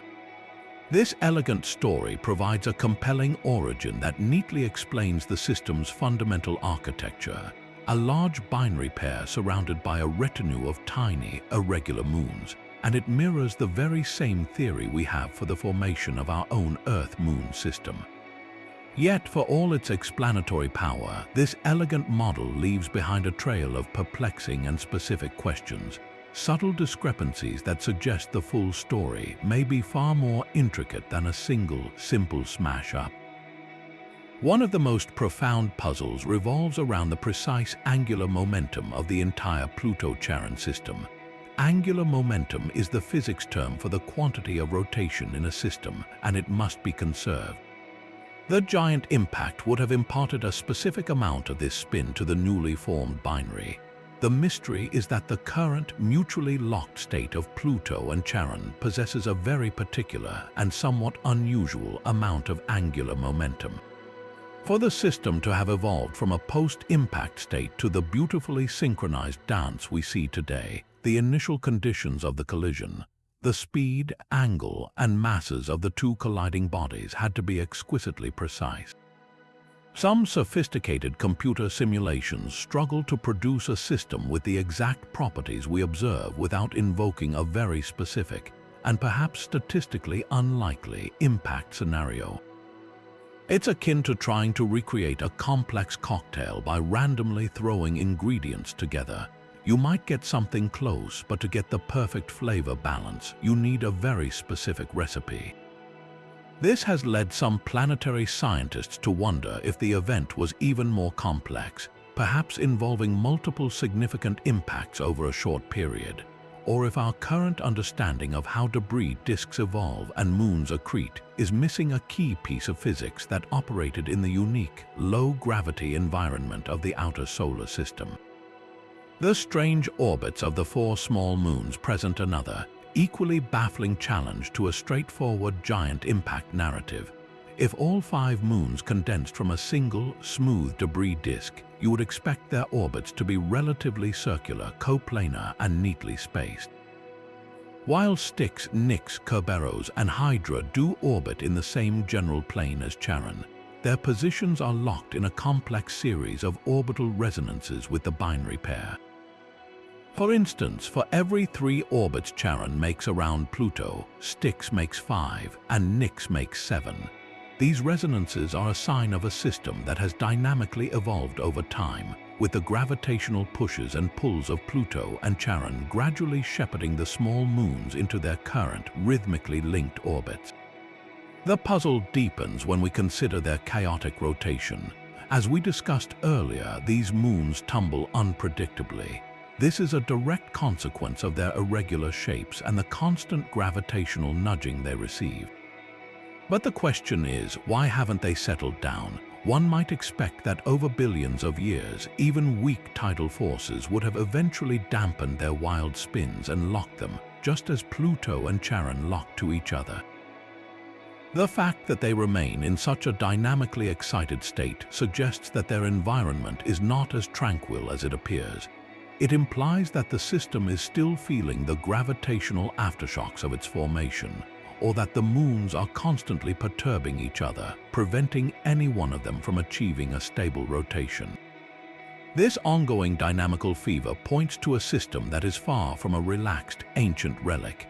It is a living gravitational puzzle box. Perhaps the most telling clue that the giant impact theory requires refinement comes from the moons themselves, specifically their starkly different appearances. If they all formed from the same well-mixed disk of debris, you would expect them to have broadly similar compositions and, consequently, similar surface colors and reflectivity. Yet, as New Horizons revealed, this is definitively not the case.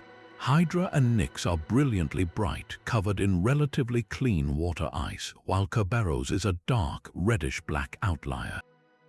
This dramatic difference in composition is very difficult to explain with a single, homogeneous debris disk. It strongly suggests that the material in the disk was not uniform. Perhaps the disk was chemically segregated, with darker, carbon-rich material concentrated in one region and cleaner water ice in another, and the moons formed from these distinct reservoirs. Another, more dynamic possibility is that Kerberos represents a later capture. Could it be that after the primary giant impact formed Charon, Nix, and Hydra, a stray Kuiper belt object was gravitationally captured by the Pluto-Charon binary, becoming the moon we now call Kerberos? This would naturally explain its different composition, as it would be a primitive interloper from elsewhere in the Kuiper belt, rather than a sibling born from the same cataclysm. Alternatively, the varying brightness could be a result of their different histories with impact gardening. Brighter moons may be in orbits where they are more frequently bombarded by the fine dust in the system, constantly scouring their surfaces clean, while Kerberos, in its particular orbit, might be shielded from this process, allowing a thick layer of dark tholins to build up and remain undisturbed. The very existence of Kerberos, the dark sheep of the family, forces us to consider that the assembly of the Pluto system may have been a multi-stage process, a story of creation that involved not just one grand catastrophe, but perhaps a series of smaller, subsequent events that added the final, puzzling pieces to the cosmic family portrait we observe today. So we've journeyed across Pluto's vibrant surface and mapped the orbits of its moons, but to uncover one of its most profound secrets, we must now venture deep beneath the frozen crust into the hidden interior of this distant world. The clues pointing to what lies below are not direct. They are subtle, indirect whispers written in the global geometry of the planet itself and in the bizarre behavior of its surface ices. The most compelling of these clues brings us back to that massive, heart-shaped feature, Sputnik Planitia. Remember, this isn't just a superficial stain. It's a colossal basin filled with a deep slab of nitrogen ice, a tremendous concentration of mass in one location. For decades, planetary scientists have understood that such a large mass anomaly would have a profound effect on a rotating world. If Sputnik Planitia were simply a thin layer of frost sitting on top of a rigid, uniform sphere, its extra weight would be negligible. But the data from New Horizons revealed something extraordinary. The basin is positioned almost perfectly on the tidal axis linking Pluto and Charon. This is no random accident. In the balanced gravitational dance of a tidally locked system, a large mass excess on one side would create a gravitational tug that the system would naturally work to correct. The most stable configuration is for the heaviest part of a world to be located either directly facing its partner or directly opposite it. The fact that Sputnik Planitia sits squarely in this anti-Charon position is a powerful indicator that it represents a massive positive mass anomaly, a gravity bullseye. This presents a fascinating paradox. A deep deposit of nitrogen ice, while heavy, is actually less dense than Pluto's underlying water ice crust. So how could a basin filled with less dense material act like a gravitational excess? The solution to this puzzle is the first major hint at a subsurface ocean. Scientists propose that when the colossal impact that formed Sputnik Planitia occurred, it blasted away a huge portion of Pluto's primordial water ice crust. This left a deep, gaping hole. Because water ice is denser than nitrogen ice, removing it actually created a negative mass anomaly, a gravitational low point. For Sputnik Planitia to become the positive mass anomaly we observe today, something much denser than water ice must have welled up from below to fill the void left by the impact. The only plausible candidate with sufficient density is liquid water, laden with dissolved salts and ammonia, a subsurface ocean. According to this model, the impact fractured the icy shell, and the underlying liquid, being denser than the ice above it, surged upward, effectively plugging the hole with a thick plug of heavy brine. It was only after this dense water layer rose and stabilized that the less dense nitrogen ice began to slowly accumulate on top, drawn to the basin as a permanent cold trap. So the very location of Pluto's heart points unerringly to a vast, hidden sea beneath the ice. The composition of this potential ocean is key to understanding how it could possibly remain liquid in the deep freeze of the Kuiper belt. This is not a slushy, watery mix. It is more accurately described as a thick, salty, chemical brine. The most crucial antifreeze agent is almost certainly ammonia. We have spectroscopic hints from New Horizons that ammonia hydrate compounds exist on Pluto's surface, particularly in association with suspected cryovolcanic areas. Ammonia is a powerful freezing point depressant. A mixture of water and just 10% ammonia can remain liquid at temperatures as low as -100 degrees Fahrenheit. Given that Pluto's internal temperature is likely not much warmer than that, the presence of ammonia could be the single most important factor in maintaining a liquid layer. But ammonia alone isn't the whole story.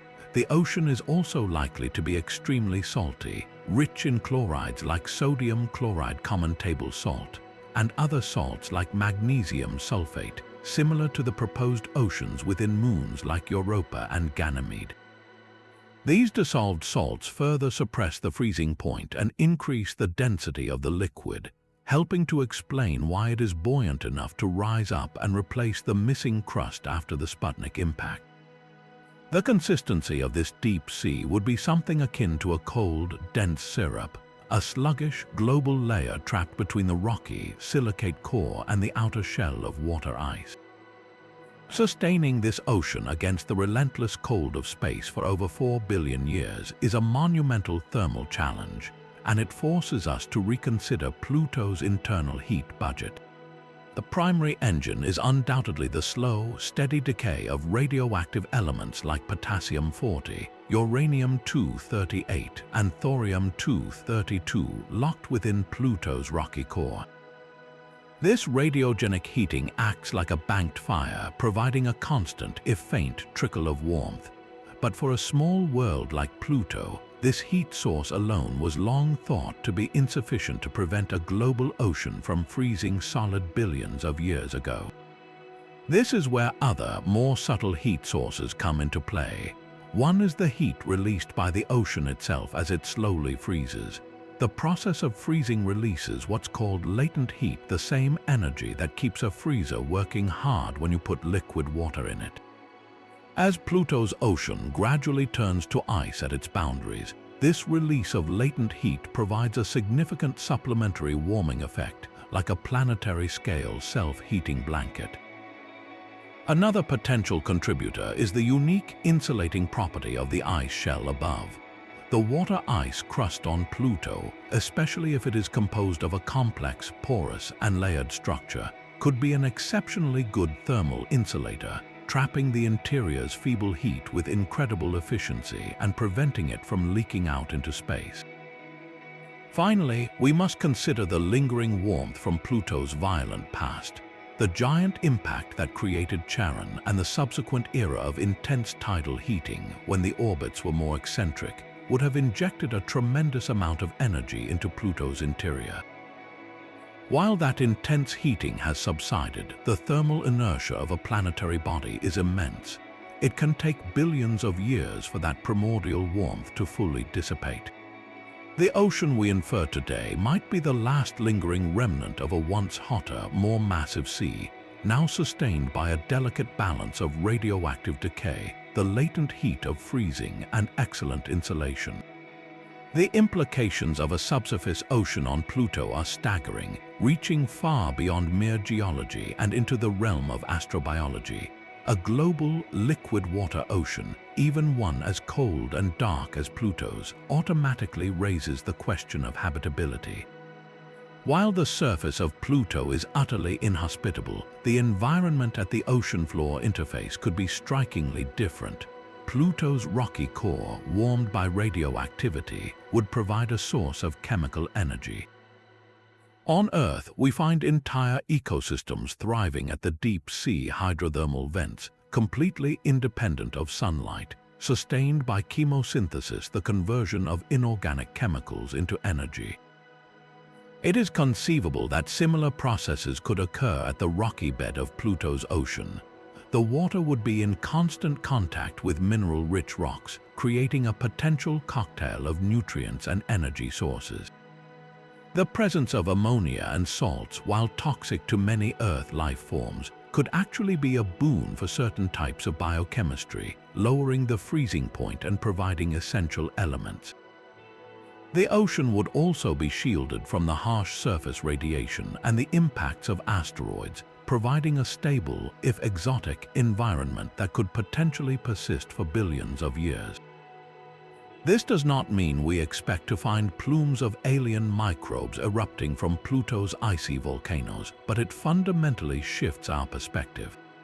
It means that Pluto, a small, distant body once dismissed as a frozen fossil, joins an elite group of worlds like Europa, Enceladus, and Titan that possess the three key ingredients for life as we know it: liquid water, a source of energy, and a rich supply of organic chemistry. The possibility that such environments could be common in the cold, dark reaches of the outer solar system vastly expands the potential niches for life in our cosmic neighborhood and forces us to look at every icy world not as a dead relic, but as a potential haven, a secret garden hidden beneath a frozen sky. This intricate tapestry of color and chemistry leads us directly to one of the most dynamic processes shaping Pluto's face: the global migration of its ices, a slow-motion dance driven by a climate system of almost unimaginable scale. At the heart of this cycle is methane, a volatile ice whose appearance and disappearance across the landscape acts as a direct tracer for the dwarf planet's wildly varying seasons. Unlike Earth, where our seasons are a relatively gentle oscillation governed by a nearly circular orbit and a moderate axial tilt, Pluto's seasons are an epic, dramatic saga. Its orbit is a pronounced ellipse, meaning its distance from the Sun varies from about 2.8 billion miles at its closest to nearly 4.6 billion miles at its farthest. This creates a difference in solar energy of over 50% between its summer and winter, a swing far more severe than anything experienced by the inner planets. Compounding this is Pluto's extreme axial tilt, similar to that of Uranus, which causes its poles to point almost directly at the Sun for extended periods during its 248-year orbit. The combination of these two factors creates an environment where one hemisphere can bask in a continuous, decades-long summer, while the other languishes in an equally long, deep freeze winter, a climatic extreme that dictates where ices can survive and thrive. The behavior of methane within this system is particularly telling because it is an intermediate volatile. Think of Pluto's surface ices on a spectrum of volatility. Nitrogen is the most volatile. It sublimes or turns directly from a solid to a gas at the faintest whisper of warmth. Water ice, on the other hand, is a bedrock material, so refractory at Pluto's temperatures that it acts like stone. Methane sits intriguingly in the middle. It is volatile enough to sublimate and travel as a gas in Pluto's atmosphere, but stable enough to persist on the surface under the right cold conditions. This intermediate nature makes it a sensitive climate indicator. During a long polar summer, when one of Pluto's poles is tilted toward the Sun for decades, the temperature, while still brutally cold, becomes just warm enough to cause any surface methane frost to sublimate into the atmosphere. This process exposes the darker water ice bedrock beneath, which, as we've seen in regions like Cthulhu Macula, is often coated in a layer of dark red tholins. Because this dark material absorbs more solar heat, it creates a positive feedback loop, locking in the warm, frost-free conditions for the entire season and ensuring that the pole appears dark. Meanwhile, in the hemisphere experiencing the long, sunless winter, temperatures plummet to their absolute minimum.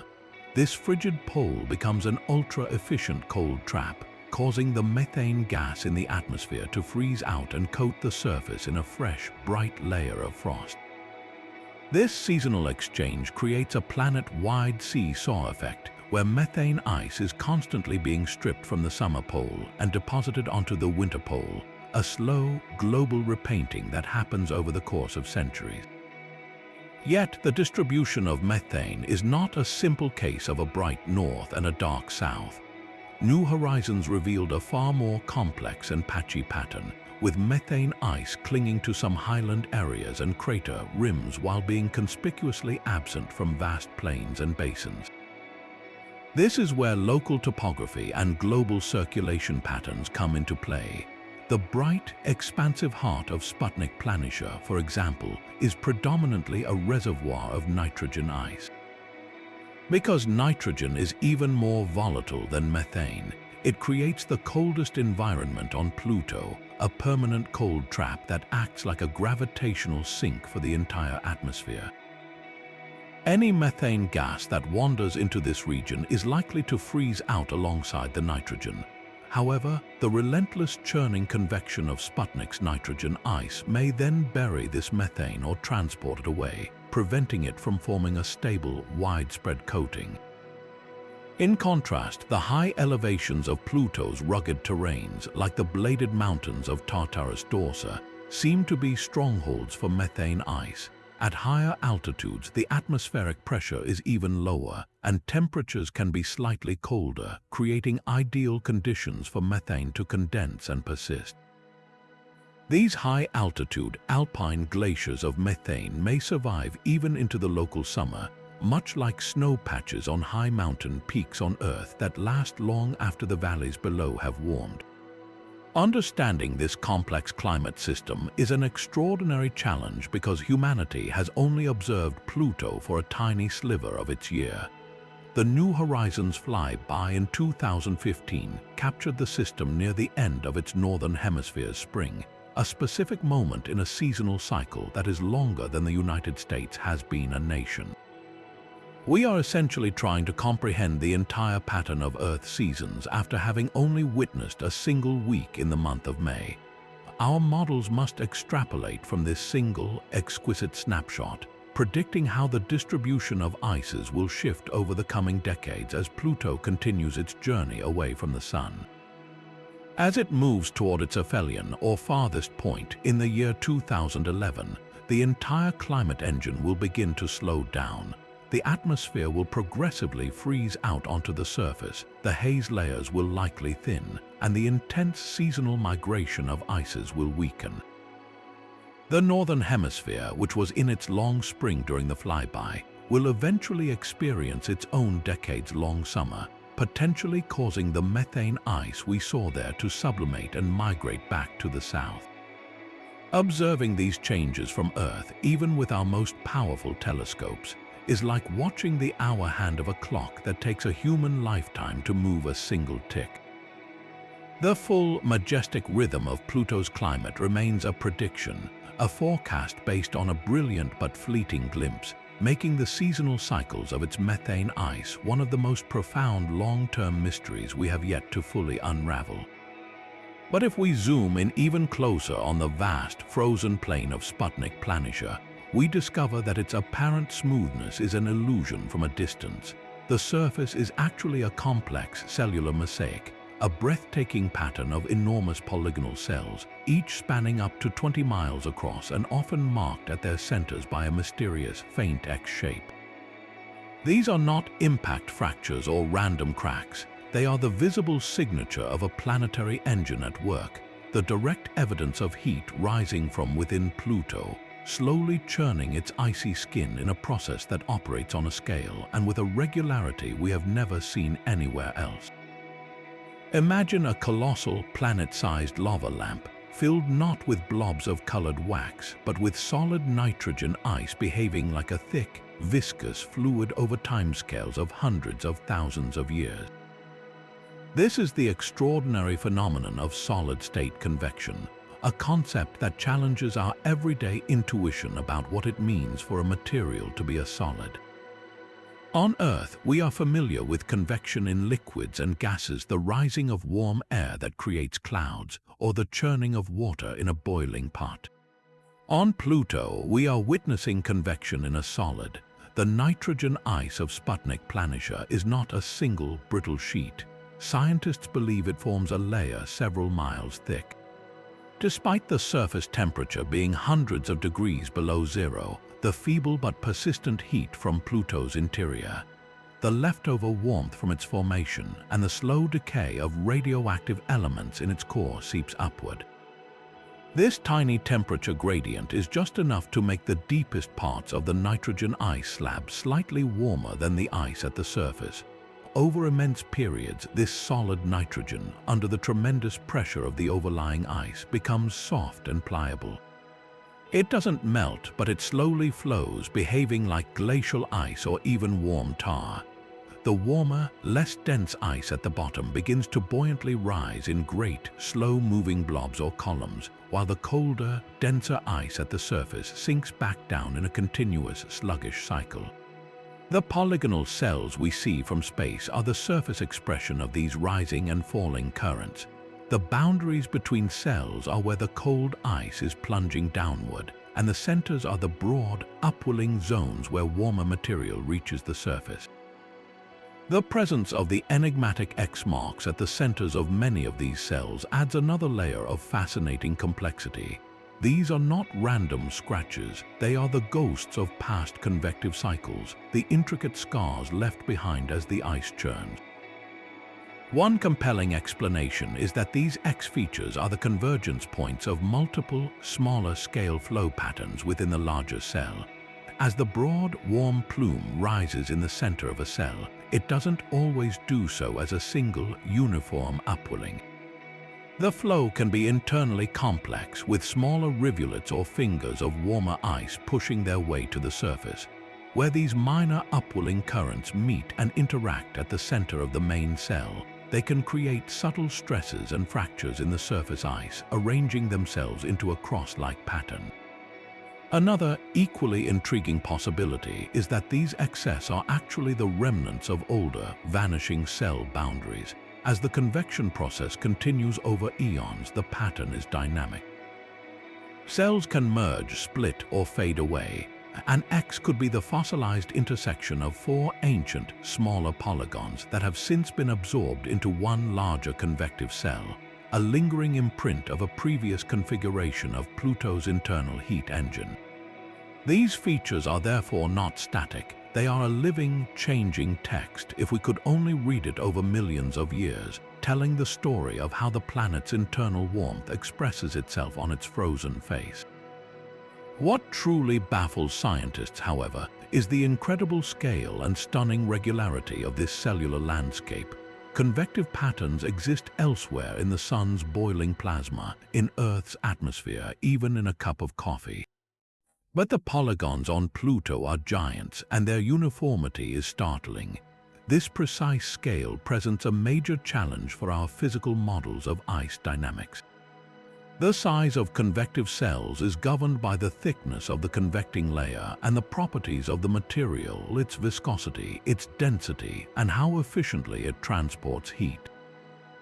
The fact that the cells are so large and so evenly spaced tells us that the nitrogen ice layer must have a very specific and consistent thickness across much of Sputnik Planitia, and that the physical properties of this solid nitrogen are remarkably uniform. It acts as a perfectly tuned planetary fluid. Furthermore, the process requires a delicate balance of heat flow. Too little internal heat, and the convection would stall, freezing the nitrogen into a static, rigid slab. Too much heat, and the nitrogen would melt into a true liquid ocean, creating a completely different kind of geology. Pluto exists in a perfect, narrow thermal window, where there is just enough energy to make solid nitrogen flow, but not so much that it destroys its solid-state character. This perfect equilibrium, creating a landscape of such immense and orderly beauty, is a direct measurement of the dwarf planet's vital signs, revealing a world that is geologically alive, its heart beating in a slow, rhythmic, and beautifully patterned convection. Pluto's atmosphere presented astronomers with a slow-burning riddle that unfolded over more than 3 decades, a puzzle that seemed to contradict the very laws of physics as we understood them. From the late 1980s up until the New Horizons flyby, a series of careful observations from Earth, primarily watching Pluto pass in front of distant stars in events called occultations, told a consistent and baffling story. The data indicated that the pressure of Pluto's tenuous gaseous envelope was not just holding steady, but was actively and substantially increasing, nearly tripling during that time. This was deeply counterintuitive. Pluto was moving away from the Sun on its 248-year orbit, and conventional wisdom suggested that as it receded into the deeper cold, its atmosphere should have begun to freeze out and collapse onto the surface, causing the pressure to drop. The observed increase created a major scientific conundrum. How could a world getting less solar energy sustain a growing atmosphere? The leading theory involved a concept known as thermal inertia. Imagine taking a large pot of water off a hot stove. It doesn't instantly cool, but retains its heat for some time, continuing to steam. Scientists propose that Pluto's surface ices, particularly the vast reservoirs of nitrogen in features like Sputnik Planitia, were acting in a similar way. They had absorbed warmth during Pluto's closest approach to the Sun, which occurred in 1989, and were now slowly releasing that stored thermal energy over many decades. This prolonged sublimation, the theory went, was acting like a delayed release capsule, feeding gas into the atmosphere faster than it could freeze out, creating the observed pressure rise. It was an elegant solution that painted Pluto as a world with a kind of climatic memory, its behavior lagging behind its orbital position. Then, in July 2015, New Horizons arrived and took our first direct measurement of the atmospheric pressure at the source.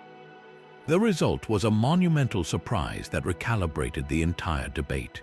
The pressure was found to be about 100,000 times thinner than Earth's, and while it was clearly substantial, it was also significantly lower than some of the most prominent models, especially those extrapolating from the pre-flyby occultation data, had predicted.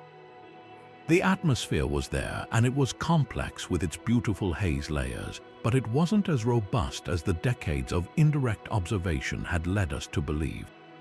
This discrepancy between the long-term ground-based data and the single, precise snapshot from the spacecraft created a fascinating detective story. It wasn't that the earlier observations were wrong, it was that our interpretation of them was incomplete. The key to unraveling this lies in understanding the profound complexity of Pluto's surface. From Earth, we saw Pluto as a single point of light. When we measured its atmosphere during an occultation, we were getting an average reading from the entire Earth-facing hemisphere. New Horizons, however, revealed a world of stunning contrasts, with some regions, like the dark, tholin-stained Cthulhu macula, being relatively warm and devoid of frost, and others, like the brilliant white Sputnik Planitia, being intensely cold. The global average pressure New Horizons measured was the net result of these wildly different environments. A crucial factor that previous models may have overestimated was the global uniformity of surface temperature and ice distribution. The reality is that Pluto's climate is driven by powerful feedback loops centered on these extreme surface contrasts. The true explanation for the atmospheric pressure saga likely lies in a delicate and dynamic interplay between Pluto's albedo, its surface geography, and the precise timing of its seasons. The engine of Pluto's atmosphere is the sublimation of nitrogen ice, and the primary driver of that sublimation is solar heat. However, the amount of heat a surface absorbs is determined by its albedo or reflectivity. The heart of Pluto, Sputnik Planitia, is an immense, highly reflective slab of nitrogen ice. It acts as a planetary scale mirror, bouncing a tremendous amount of solar energy back into space. Because it reflects so much light, it stays exceptionally cold, which in turn makes it a powerful cold trap, constantly pulling nitrogen out of the atmosphere and freezing it solid. Now contrast this with the dark, red regions like Cthulhu macula. These areas are covered in dark tholins that absorb solar energy efficiently, heating up and becoming sources of atmospheric gas through sublimation. The global atmospheric pressure is therefore a balancing act between these competing forces, the dark, volatile pore terrains that are actively pumping gas into the atmosphere, and the bright, volatile, rich plains that are aggressively sucking gas out of it. The apparent increase in pressure observed from Earth in the decades before the flyby might have been a transient phenomenon, a temporary victory for the dark regions. As Pluto moved away from perihelion, the overall solar energy dropped, but the dark surfaces, due to their heat-absorbing nature, may have remained effective sublimation sources for a surprisingly long time, perhaps even as bright areas like Sputnik began to cool more rapidly. What New Horizons may have captured was the moment this delicate balance began to tip decisively in favor of atmospheric collapse. we encountered Pluto just over a quarter of a century after its closest approach to the Sun. The thermal inertia from that period of peak heating was likely waning.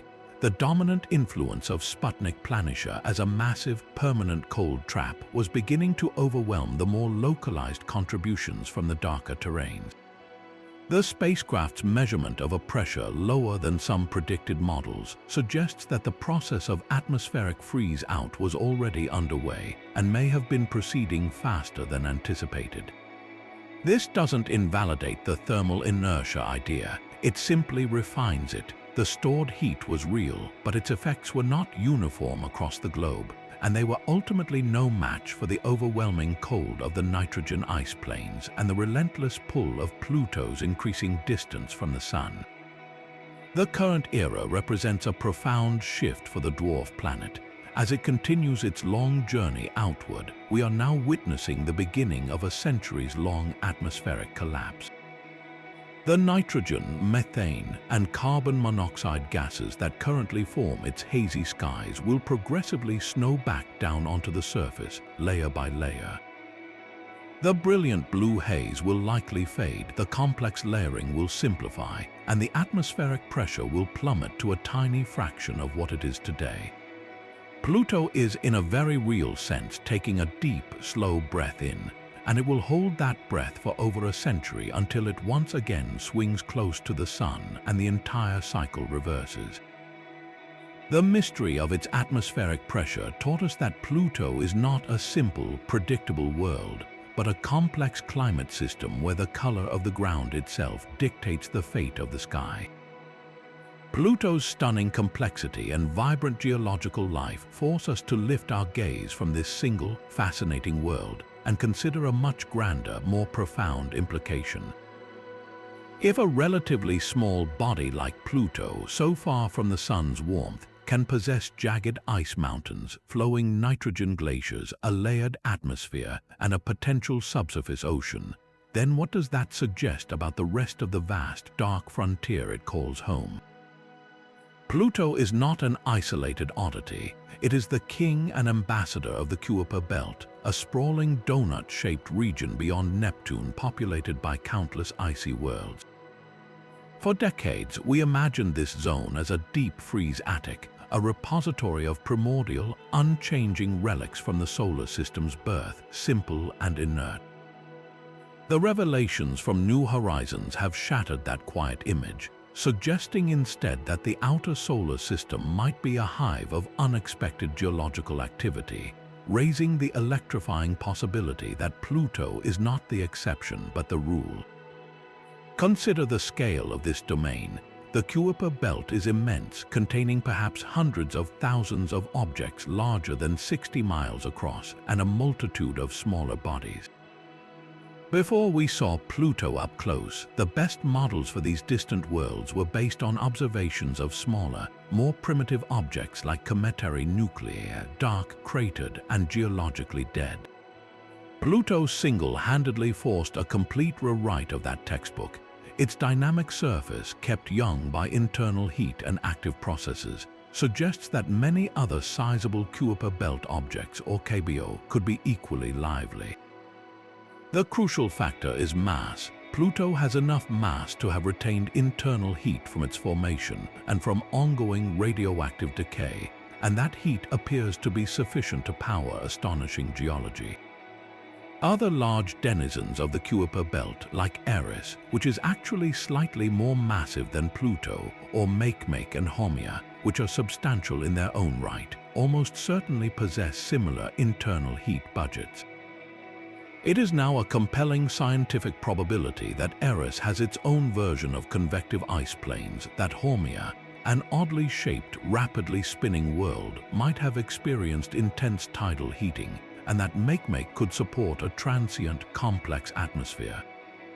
Pluto has given us the template, and it strongly implies that geological activity is not a privilege reserved for planets close to the Sun, but a common feature of any world with sufficient size and composition, regardless of its address. This directly leads to one of the most thrilling questions raised by Pluto's example. How common are subsurface oceans in the Kuiper belt? The compelling evidence for a liquid water layer inside Pluto, kept from freezing by ammonia and salts, revolutionizes our search for habitable environments. If a world as small and distant as Pluto can maintain an inner sea for billions of years, then the number of potential abodes for life in our solar system expands dramatically. The large moons of the giant planets Europa, Enceladus, Titan have already shown us that subsurface oceans can exist. Now, Pluto extends that possibility into the vast population of dwarf planets. Imagine a world like Eris orbiting even farther from the Sun in the scattered disk. Its surface is likely colder than Pluto's, but if its interior contains enough radioactive elements and antifreeze compounds, it too could harbor a deep, dark ocean locked beneath a thick, icy shell. The same could be true for Sedna, a detached object on a wildly elongated orbit that takes it incredibly far from the Sun. The mechanisms that appear to be at work inside Pluto radiogenic heating, the insulating properties of a thick ice shell, and the latent heat released as the ocean slowly freezes are not unique to it. They are physical processes that would operate on any similarly sized icy body. This means the Kuiper belt could be dotted with hidden, liquid water oceans, each a potential ecosystem completely isolated from the stellar energy that drives life on Earth, potentially thriving on chemical energy from rocky cores. Furthermore, Pluto's complex atmosphere and its cycles of collapse and renewal challenge our assumptions about other distant worlds. We have detected hints of atmospheres on other large KBOs, like the thin methane-nitrogen envelope around Makemake. Before New Horizons, we might have assumed these were static, simple gaseous layers. But Pluto has shown us that such atmospheres are deeply intertwined with a world's geology and its seasons on a grand scale. The dramatic albedo contrasts on Pluto's surface between its bright heart and dark maculae are the engine that drives its atmospheric pressure and hazes. There is every reason to suspect that other large KBOs have equally complex and variegated surfaces, with their own patterns of bright and dark ices governed by their unique orbital characteristics and axial tilts. A world like Haumea, with its incredibly fast rotation and elongated shape, could have an atmospheric circulation pattern unlike anything we've ever modeled, with gases potentially pooling at the poles or being flung out by centrifugal force. The presence of complex tholin hazes, which require both an atmosphere and a source of methane, might be a common feature, painting these distant worlds in the same reddish hues we see on Pluto and its moon Charon. The lesson is that atmospheres in the outer solar system are not mere vestigial blankets. They are dynamic, seasonal weather systems, intimately linked to the slow sublimation and condensation of volatile ices over centuries-long orbits. Ultimately, the greatest mystery that Pluto presents to us is one of perspective. It forces us to abandon the comforting but outdated idea that the inner solar system is the dynamic, interesting neighborhood, while the outer realms are a silent, frozen museum. The Kuiper belt is not a graveyard, it is a frontier likely teeming with worlds that are geologically diverse, chemically rich, and potentially harboring the ingredients for life.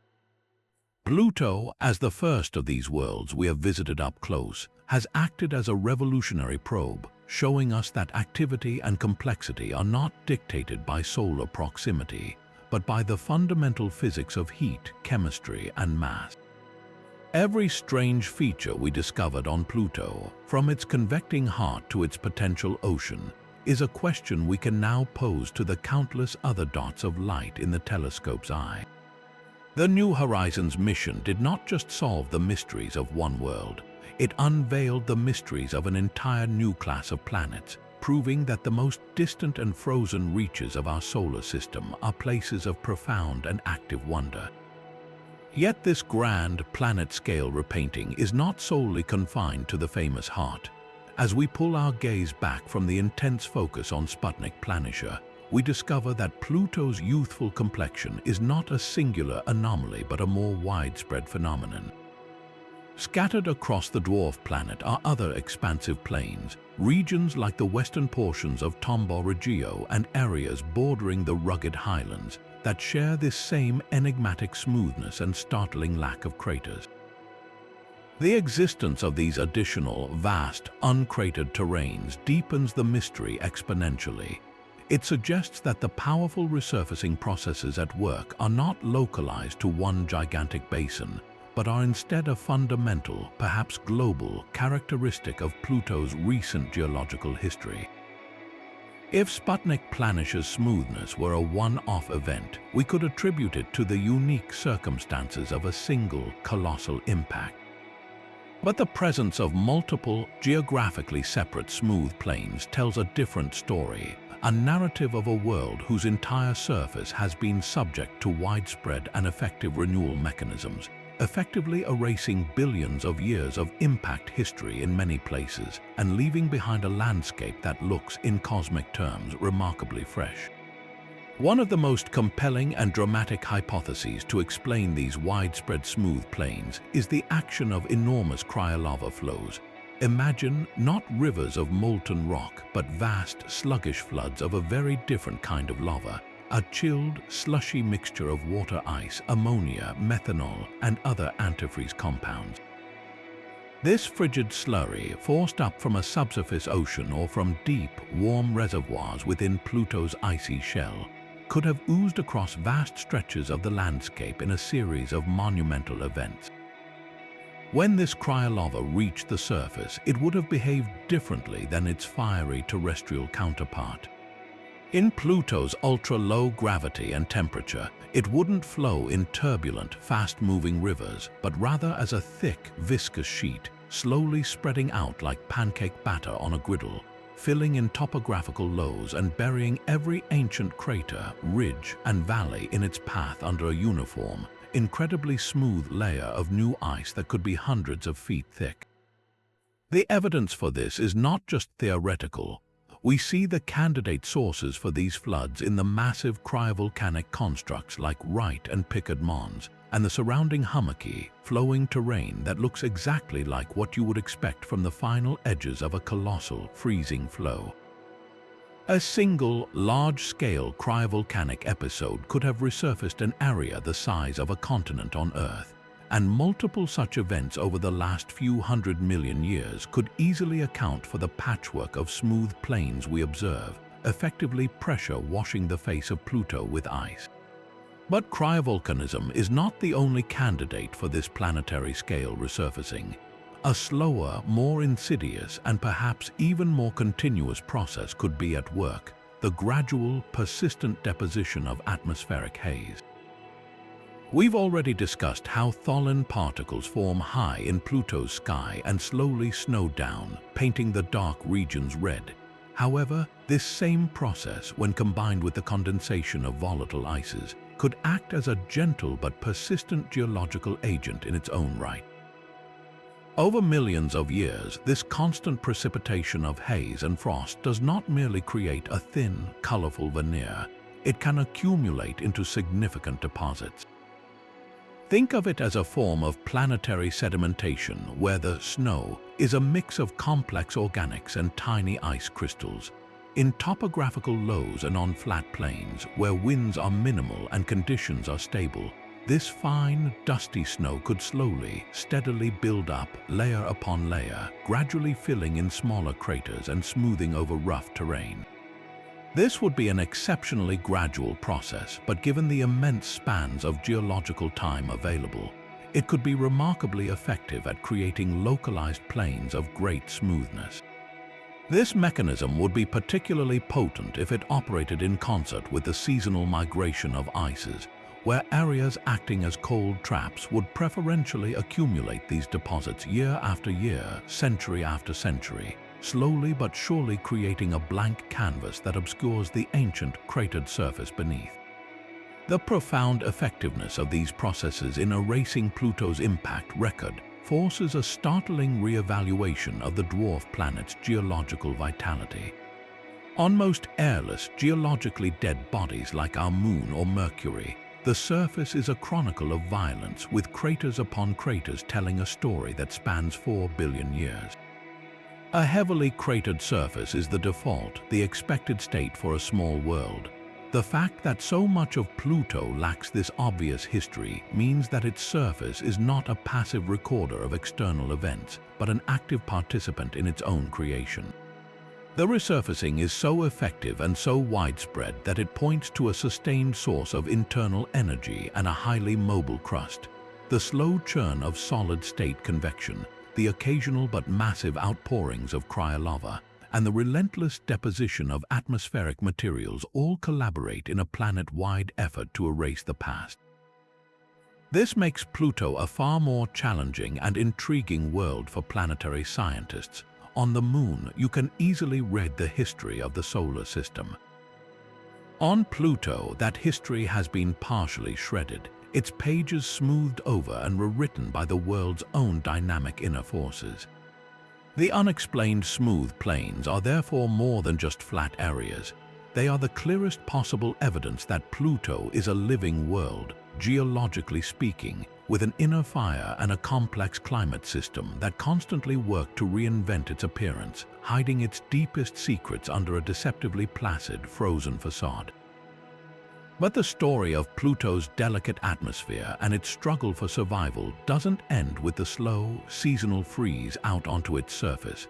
It extends far beyond, into the invisible, magnetic realm of space surrounding the world. Every planet with an atmosphere faces a constant, invisible barrage from the sun, not just light, but a relentless stream of charged particles known as the solar wind, blowing at over 1 million miles per hour. For a well-defended world like Earth, our strong global magnetic field acts as a shield, deflecting this onslaught and protecting our air. But Pluto presents a profound puzzle. It is a small, cold body with no detectable global magnetic field of its own. According to classic models, the solar wind should have ripped its tenuous atmosphere to shreds billions of years ago, blowing it off into space like smoke in a hurricane. Yet, New Horizons found a robust, structured atmosphere during its flyby. This paradox leads us directly to our next great mystery. How does Pluto's fragile veil of gas manage to stand up to the sun's relentless gale without any magnetic armor? The answer, discovered by New Horizons space plasma instruments, was a completely unexpected and unique type of interaction, a configuration never before seen in the solar system. It's neither the direct, unimpeded blast that hits an airless asteroid, nor the deflected, shielded interaction of a magnetic planet like Earth. Instead, Pluto creates a hybrid, a middle ground that scientists have termed a mass-loading interaction.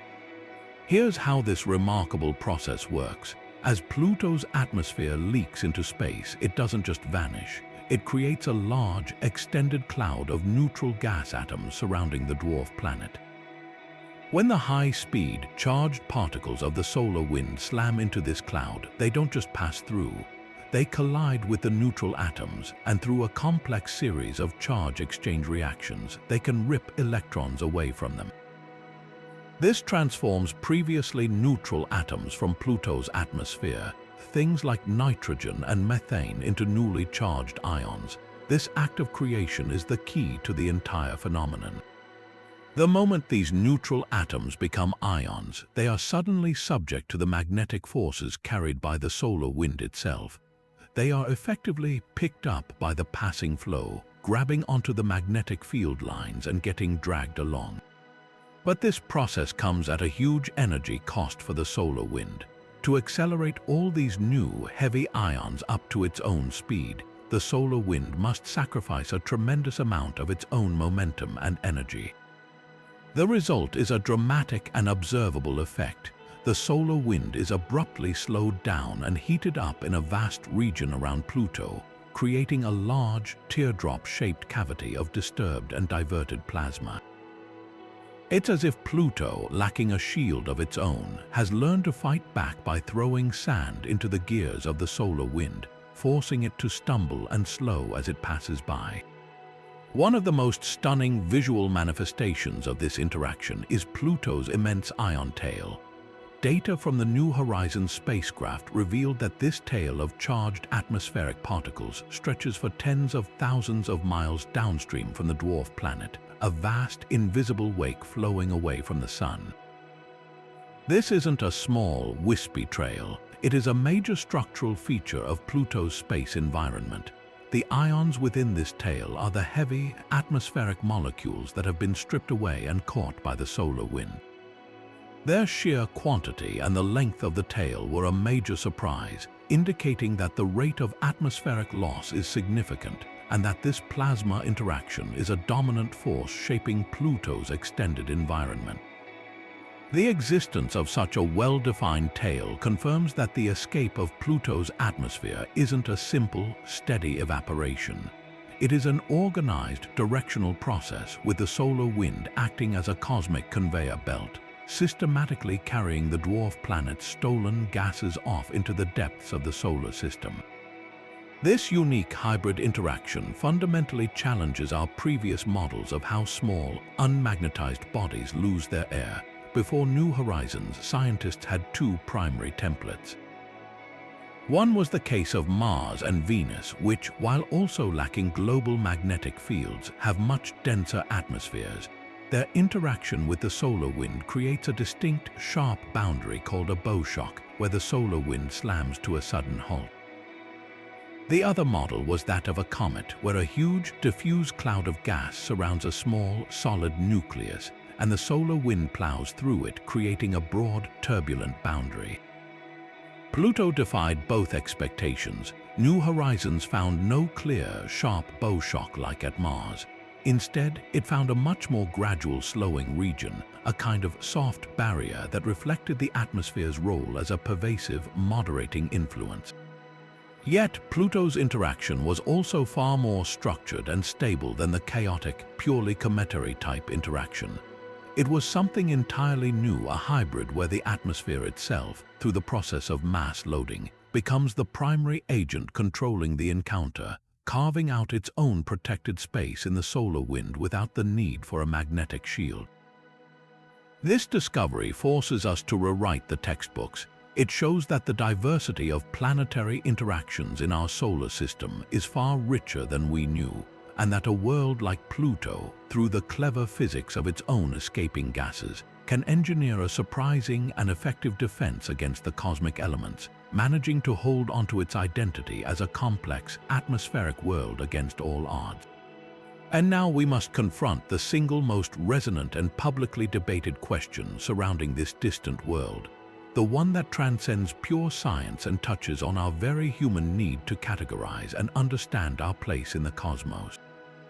What truly is Pluto? Is it a planet, a dwarf planet, or something else entirely? The controversy over its demotion in 2006 by the International Astronomical Union was not merely a dry, academic decree. It was a cultural earthquake that ignited a firestorm of public debate, emotional attachment, and scientific soul-searching that continues to this very day. At the heart of the issue lies the IAU's now famous three-part definition for what constitutes a planet. First, it must orbit the Sun. Second, it must be massive enough for its own gravity to pull it into a nearly round shape, a state known as hydrostatic equilibrium. And third, it must have cleared its orbital neighborhood of other significant debris. It is this final, decisive clause that sealed Pluto's official fate.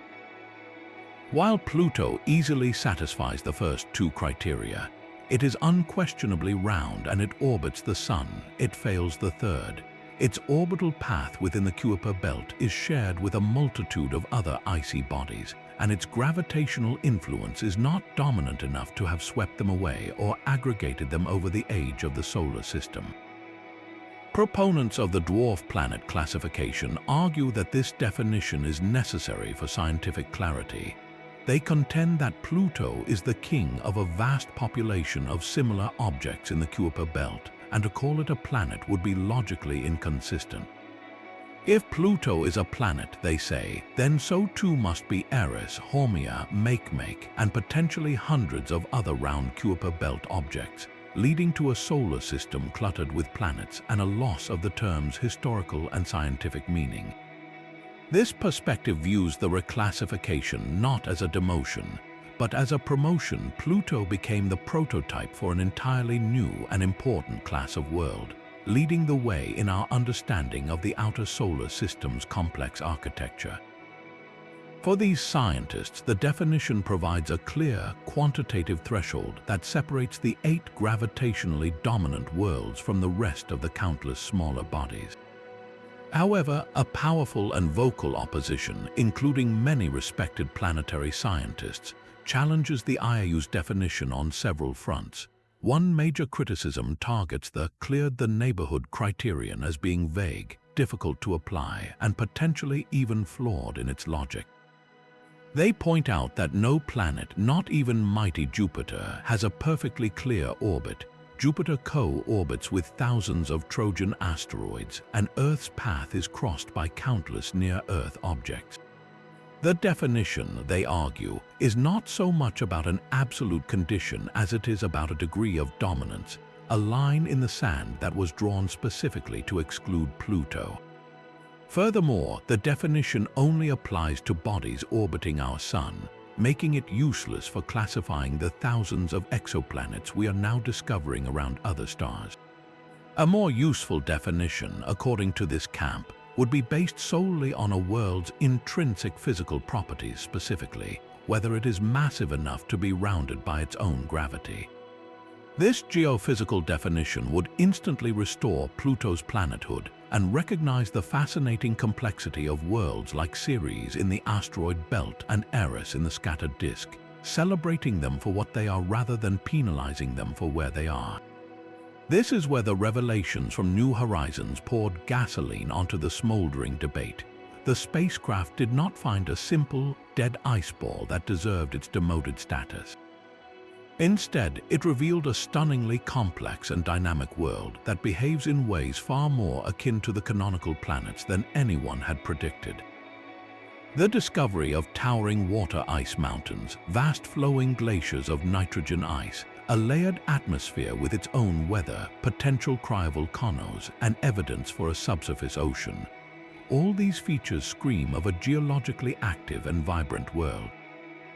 Alan Stern, the principal investigator of the New Horizons mission, has famously argued that a planet is a planet if it's complex and alive.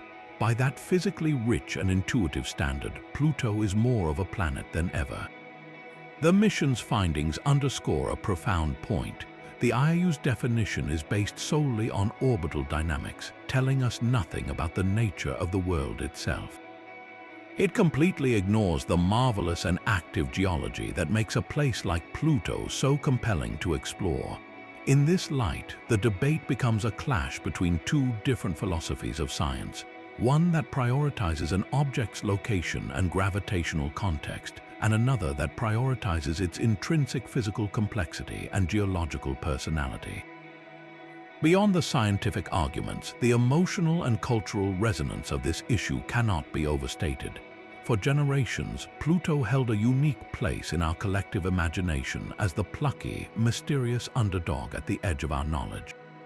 Its discovery by Clyde Tombaugh in 1930 was a story of American perseverance and ingenuity.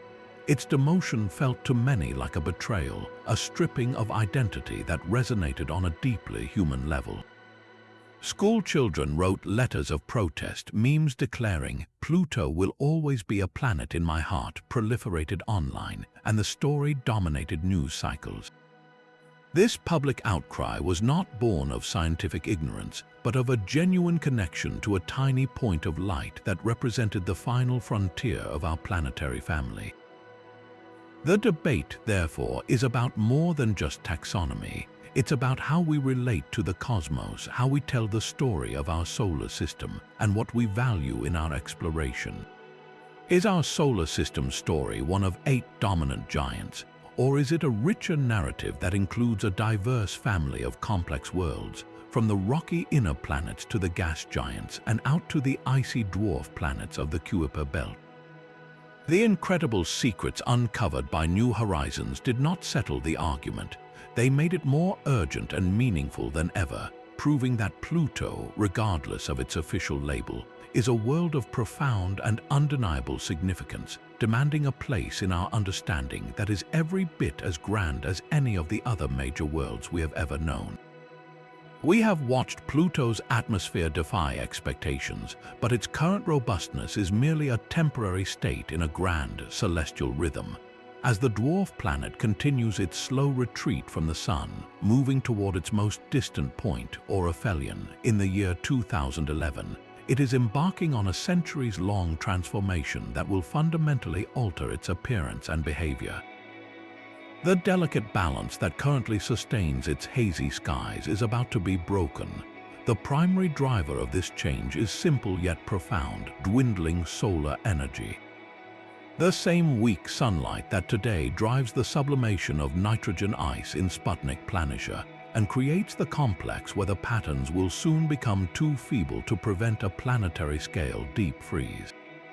Current models, based on our understanding of volatile ices and Pluto's energy budget, paint a dramatic picture of the future. Pluto's atmosphere will not just thin out, it will undergo a complete collapse, freezing solid and falling as snow onto the surface, leaving the dwarf planet enveloped in an even deeper and more profound silence. This process of atmospheric collapse won't be a sudden event, like a switch being flipped, but a slow, relentless fading over many human lifetimes. The first signs will likely be a gradual simplification of the intricate haze layers that New Horizons found so stunning. Those dozens of distinct parallel bands are maintained by atmospheric circulation and the subtle energy of gravity waves. As the atmosphere cools and contracts, this dynamic activity will slow, and the hazes will begin to dissipate, starting with the highest, most tenuous layers. The brilliant blue halo that glowed around Pluto's silhouette will fade to a pale whisper and then vanish entirely. Next, the atmospheric pressure will begin a steady, irreversible decline. As the temperature drops, the point at which nitrogen gas can exist in equilibrium with solid nitrogen ice, known as the frost point, will rise from the surface up through the atmospheric column. In essence, the entire sky will become cold enough for frost to form. The gases that currently make up the atmosphere, nitrogen, methane, and carbon monoxide, will no longer be able to remain airborne. They will condense directly out of the sky, crystallizing and drifting down as a continuous global snowfall of fresh, bright ice. This isn't just a light dusting. It is the entire atmospheric envelope precipitating onto the surface, layer by layer, over the course of decades. The process is akin to watching a planet exhale, with its very breath freezing in the void and falling back to the ground. The ultimate fate of this collapsing atmosphere is a fascinating geological question in itself. Where will all this new ice go? It won't fall uniformly like a blanket. Just as it does today, the new frost will be governed by Pluto's extreme geography and albedo differences. The massive, bright heart of Sputnik Planitia, already the coldest point on the planet, will act as a super-powered cold trap. Its exceptional reflectivity will ensure it remains the frigid champion, and the vast majority of the atmospheric snowfall will likely accumulate there, further thickening the already immense slab of nitrogen ice. This could exaggerate Sputnik's dominance even more, potentially adding hundreds of feet of new ice to its depth over the coming centuries. Conversely, the dark, tholin-stained regions like Cthulhu Macula, which absorb solar heat, will be far less efficient at capturing this new frost. Any ice that falls there will quickly sublimate again in the brief, weak summer, leaving the dark red highlands exposed and creating an even starker contrast against the ever-brightening plains. This feedback loop will accelerate the collapse. As more bright ice accumulates on Sputnik, the planet's overall reflectivity increases, cooling it further and causing the atmosphere to freeze out even faster. The intricate, color-coded map of Pluto we see today will simplify into a world of extreme contrasts, dazzling white ice fields set against vast, dark, and silent continents. The implications for future exploration are profound and more than a little melancholic. the New Horizons flyby was, in a sense, perfectly timed to capture Pluto at its most dynamic and accessible. A mission arriving a century from now would find a radically different world. The complex atmospheric chemistry that produces the beautiful Tholin hazes would have ceased, halting the slow reddening of the dark terrains.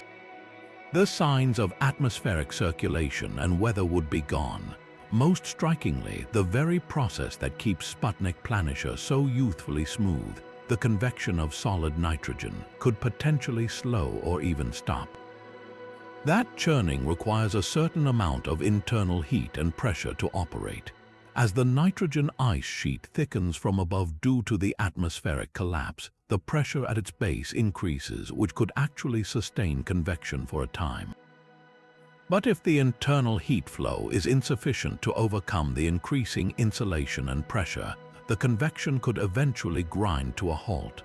The polygonal cells would freeze in place, and new impact craters would begin to accumulate, unchallenged, on the surface of the plane. Pluto would begin its long transition from a geologically active world to a more static, cratered one, much more like the inert moon we once imagined it to be. This inevitable future raises poignant and unresolved questions about the long-term cycles of such distant worlds. We are witnessing only one half of a climatic oscillation that spans 5 Earth centuries. The atmosphere will reach its minimum thickness around the time of aphelion, but what happens after that? As Pluto begins its long, slow fall back toward the Sun, the process will eventually reverse. Solar energy will gradually increase, and after a significant lag due to thermal inertia, the massive ice deposits will begin to sublimate once more, reinflating the atmosphere and restarting the entire magnificent cycle. How many times has this happened over the billions of years of Pluto's history? Does each cycle leave a permanent geological mark, a layered record in the ice like rings in a tree trunk? And what does the existence of such a powerful, rhythmic breath tell us about other Kuiper belt objects on similar eccentric orbits? The ultimate fate of Pluto's atmosphere is not a final death, but a deep, periodic hibernation, a reminder that even in the most remote and frozen reaches of our solar system, worlds are not static but live and breathe on a timescale that dwarfs human history, their stories written in the slow, majestic turning of their orbits. Having mapped Pluto's dynamic surface and the intricate dance of its known moons, we are drawn to a seemingly simple question that reveals a profound gap in our understanding. Where is everything else? Given the violent, collisional origin thought to have created the entire system, and the chaotic, debris-filled environments around other giant planets, many planetary scientists fully expected New Horizons to discover a few more small moons, or perhaps even a faint, dusty ring system encircling Pluto. The spacecraft was programmed to perform a hazard avoidance maneuver, ready to divert to a safer trajectory at a moment's notice if its cameras spotted any uncharted debris that could prove catastrophic at its blistering flyby speed.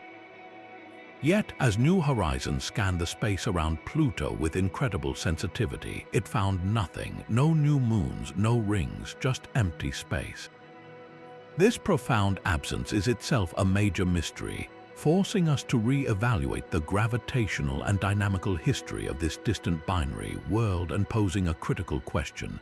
In a system born from cosmic chaos, why is it so remarkably clean? The expectation for more moons was rooted in the very same giant impact theory that so elegantly explains the existence of Charon, Styx, Nix, Kerberos, and Hydra. When that Mars-sized object slammed into a proto-Pluto, it wouldn't have thrown out just 5 neat chunks of debris. It would have created a vast, swirling disk of countless fragments, from giant moons down to tiny moonlets and fine dust. In our own solar system, we see the results of similar processes. Jupiter possesses dozens of irregular moons, captured asteroids that now orbit far from the planet. Even Mars, a much smaller world, has 2 captured asteroid moons. Given this precedent, and the fact that Pluto resides in the Kuiper belt, a region teeming with potential objects to capture. The discovery of at least a few additional tiny moons seemed almost a foregone conclusion.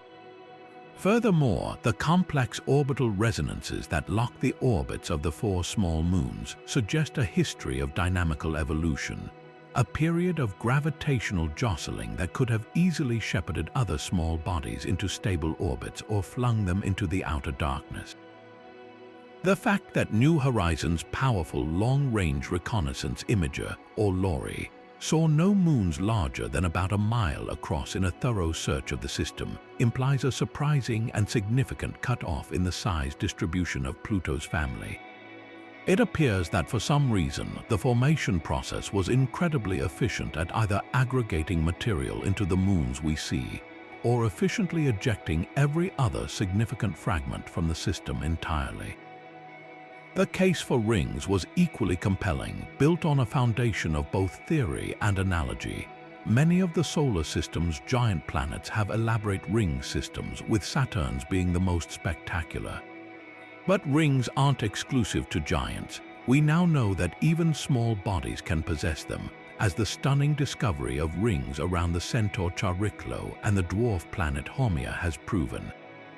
The mechanism for creating and maintaining rings often involves disruptive events. A ring could form from the debris created if a small moon was shattered by a catastrophic impact with a passing Kuiper belt object.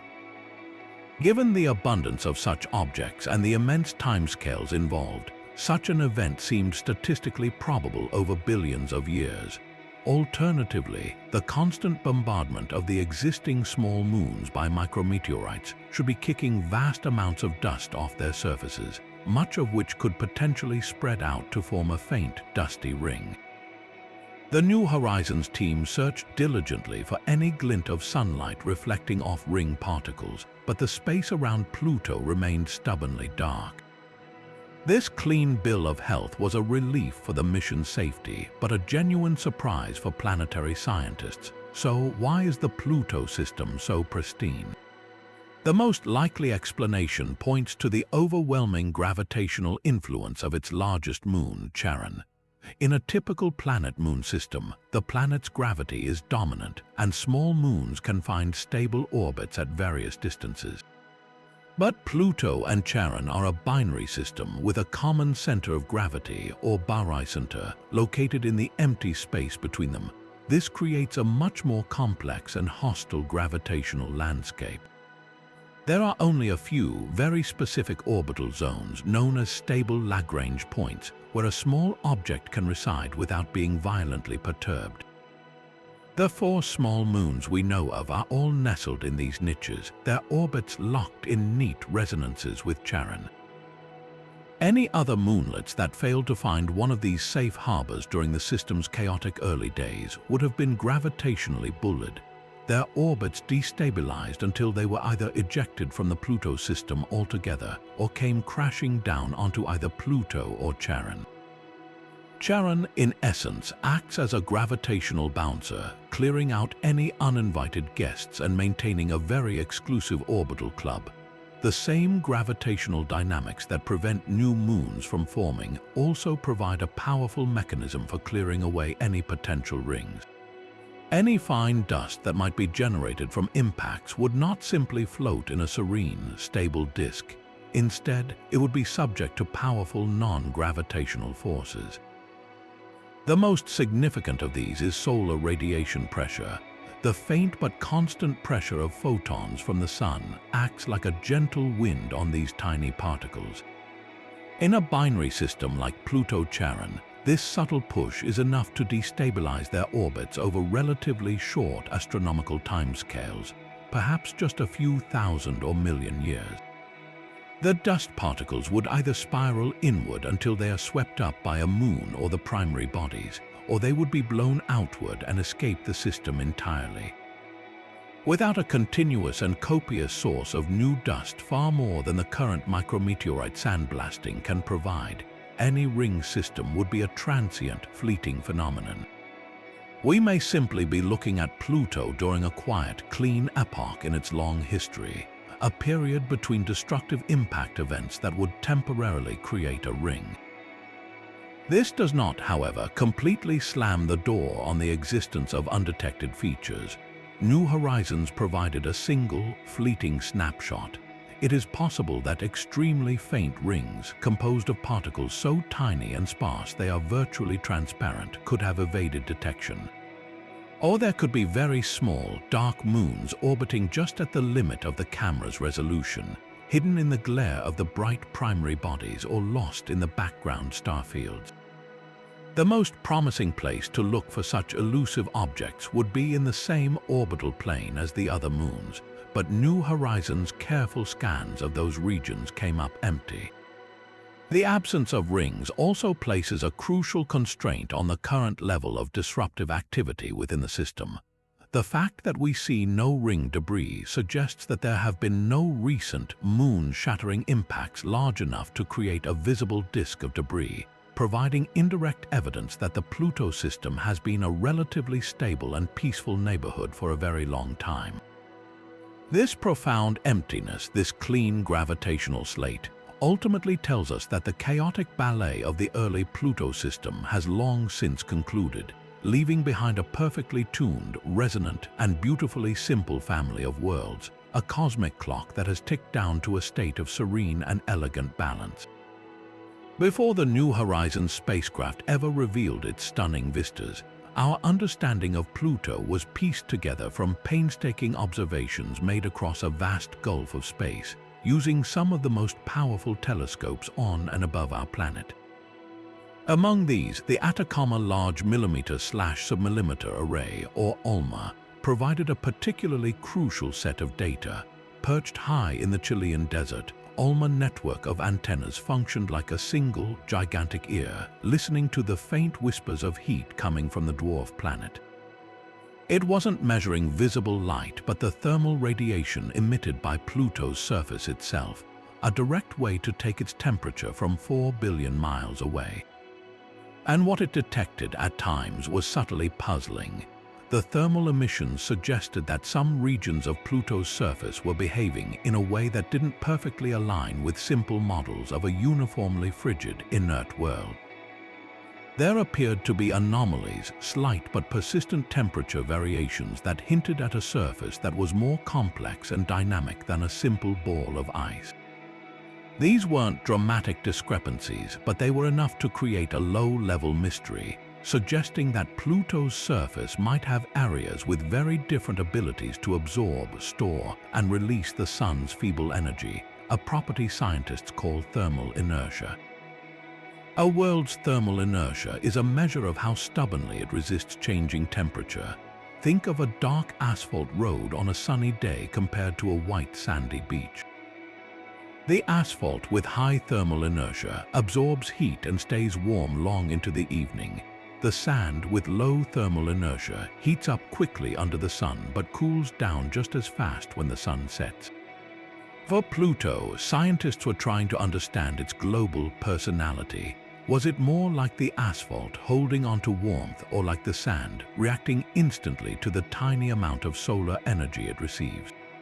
The pre-flyby data from ALMA and other observatories sometimes pointed to a mixed bag. There were indications that certain areas seemed to retain heat slightly better than expected, while others were profoundly cold.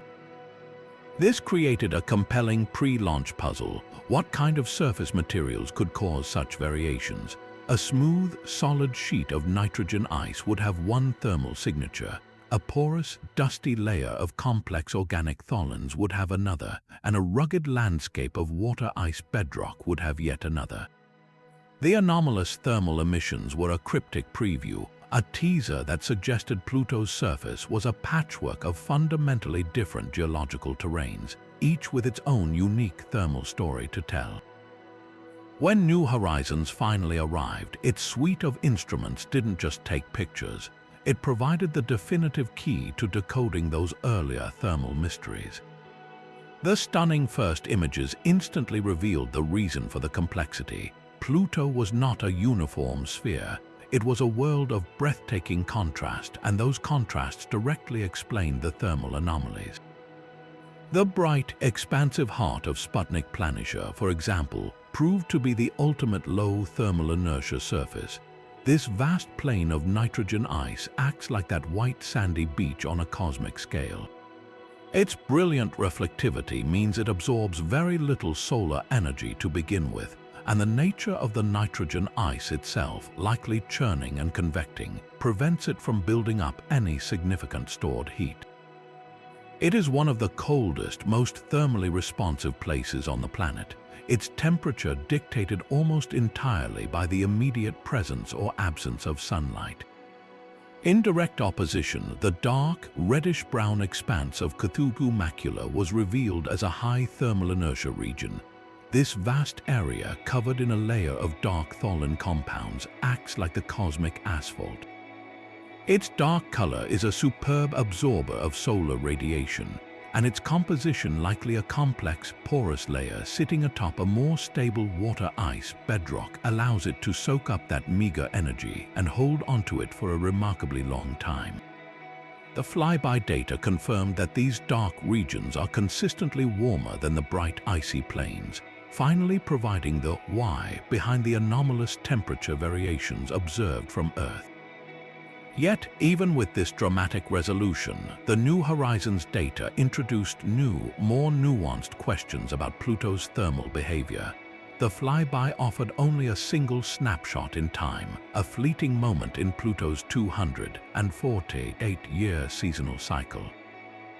While it perfectly explained the spatial variations why one place is hotter than another, it left the temporal variations as a subject for ongoing study. How does the thermal inertia of these different terrains change over the course of a Plutonian day, which lasts about 6.5 Earth days? Or over its incredibly long seasons?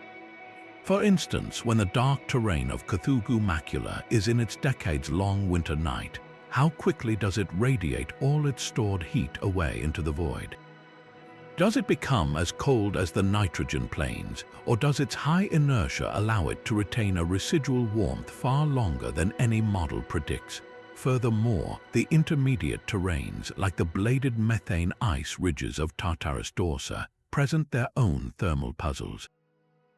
Methane ice has different thermal properties than either water ice or nitrogen ice. How does this unique landscape, with its sharp peaks and deep shadows, manage heat?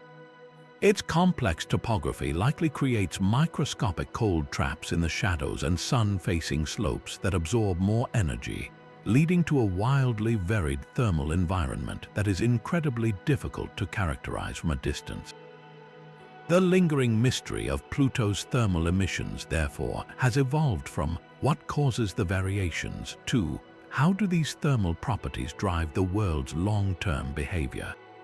The answer is critical because a surface's temperature and its ability to hold heat are not passive qualities. They are active, powerful geological forces on Pluto. The slight warmth of the dark terrains directly influences the dwarf planet's climate by determining where and when volatile ices like methane can sublimate into the atmosphere or freeze onto the surface. This thermal push and pull is likely a primary driver of Pluto's seasonal migration of ices, a slow-motion weather pattern that repaints the planet's face over centuries. The thermal properties also provide a crucial ground truth for interpreting data from other distant Kuiper belt objects. When we point our telescopes at worlds like Makemake or Haumea and detect their thermal emissions, we are now armed with the knowledge that specific thermal signatures can point to the presence of bright, reflective ice plains, dark organic-covered highlands, or something even more exotic. The anomalous whispers that ALMA detected were the first hints of Pluto's incredible complexity, and while New Horizons provided the stunning visual and scientific answer key, it also showed us that the thermal life of this distant world is a dynamic and ongoing story, one that continues to shape its geology and climate in ways we are still striving to fully comprehend. And so we arrive at the final, all-encompassing enigma, one that weaves together nearly every mystery we've explored into a single, grand tapestry of planetary transformation. This is the ultimate climate puzzle, a story written not in years or decades, but in millennia and epochs, the profound mystery of Pluto's long-term climate cycles. We've seen the evidence of its current dynamism, but to truly understand Pluto is to view it through a lens of deep time, to recognize that the active world New Horizons captured is merely a single frame in a movie that spans millions of years. The director of this epic film is a combination of three powerful forces: Pluto's wildly eccentric orbit, its extreme axial tilt, and the unique chemistry of its volatile ices. Together, these factors don't just create seasons, they unleash what can only be called super seasons, climate extremes so profound they can utterly reshape the world, potentially triggering the complete collapse and rebirth of its atmosphere and radically reworking its surface on a planetary scale. The primary driver of this epic drama is Pluto's orbit, a path far more reminiscent of a comet than a planet. Unlike Earth's nearly circular track, Pluto's orbit is a pronounced ellipse, causing its distance from the Sun to vary dramatically, from about 2.8 billion miles at its closest to a staggering 4.6 billion miles at its farthest. This means the amount of solar energy reaching Pluto fluctuates by over 50% during its 248-year trip around the Sun. But this orbital eccentricity is only the first act. Compounding its effect is Pluto's extreme axial tilt, estimated to be about 120 degrees relative to its orbital plane. Imagine a world that essentially rolls around the Sun on its side, much like Uranus. This tilt creates a situation where, for long stretches of its orbit, one pole is pointed continuously toward the Sun, bathing in constant sunlight for decades, while the other pole is plunged into an equally long, deep freeze night. This combination of a changing distance and a radical tilt creates a climate engine of staggering power and complexity. The seasons we experience on Earth are gentle ripples by comparison. On Pluto, they are tidal waves of climatic change, each seasonal phase lasting for centuries, with temperature swings and atmospheric shifts that are almost impossible for our models to fully capture. Within these super seasons, the migration of volatile ices becomes a planet-altering force. We've discussed how methane acts as a seasonal tracer, but on these immense timescales, the behavior of nitrogen, the most volatile and abundant ice, is what truly dictates Pluto's fate. Picture a cycle that unfolds over hundreds of thousands of years. During the long polar summer that occurs near Pluto's closest approach to the Sun, the increased solar energy can cause volatile ices, particularly nitrogen, to sublimate en masse from an entire hemisphere. This isn't just a thin frost evaporating. It could be the wholesale stripping of entire ice deposits, hundreds of feet thick from one pole and the high latitudes. The atmosphere swells to its maximum extent, a thick, hazy envelope like the one New Horizons found. But as Pluto continues its journey outward, the situation catastrophically reverses. The hemisphere that was in summer cools, and the atmosphere, no longer sustained by intense solar heating, begins a global collapse. The gases don't just thin out, they freeze solid, falling out of the sky as a planet-wide snow that accumulates preferentially in the now frigid polar region and other permanent cold traps. This isn't a gentle annual snowfall. It is the entire atmosphere precipitating onto the surface over centuries, leaving the dwarf planet shrouded in an ever-deepening silence. This leads to the most dramatic hypothesis within the long-term climate mystery: the possibility of a complete atmospheric collapse. Our current models, built on the single data point of the New Horizons flyby, suggest that as Pluto moves toward the most distant part of its orbit, its atmospheric pressure could plummet to almost zero. The beautiful, layered hazes would vanish, the blue sky would disappear, and the complex weather patterns would cease. For a period that could last for tens of thousands of years, Pluto would be an essentially airless world, its surface exposed directly to the vacuum of space. The geological consequences of this would be revolutionary. Without an atmosphere, the delicate cycle of sublimation and deposition that currently sculpts features like the bladed terrain of Tartarus Dorsa would stop. The process that keeps Sputnik Planitia convecting and smooth could potentially stall as the insulating blanket of gas disappears and surface temperatures reach their absolute minimum. Impact craters, no longer erased by flowing ice or atmospheric deposition, would begin to accumulate on the once pristine plains, creating a stark, ancient surface that looks completely different from the vibrant world we know today. Yet, the cycle does not end with this deep freeze. The most remarkable aspect of this entire process is its reversibility. As Pluto's orbit slowly brings it back toward the Sun, the dormant climate engine roars back to life. Solar energy gradually increases, and after a significant thermal lag, the massive deposits of frozen nitrogen and other volatiles begin to sublimate once more. This is not a gentle awakening, it is a planetary-scale defrosting. The ices that accumulated over millennia at one pole begin to vaporize, reinflating the atmosphere from nothing.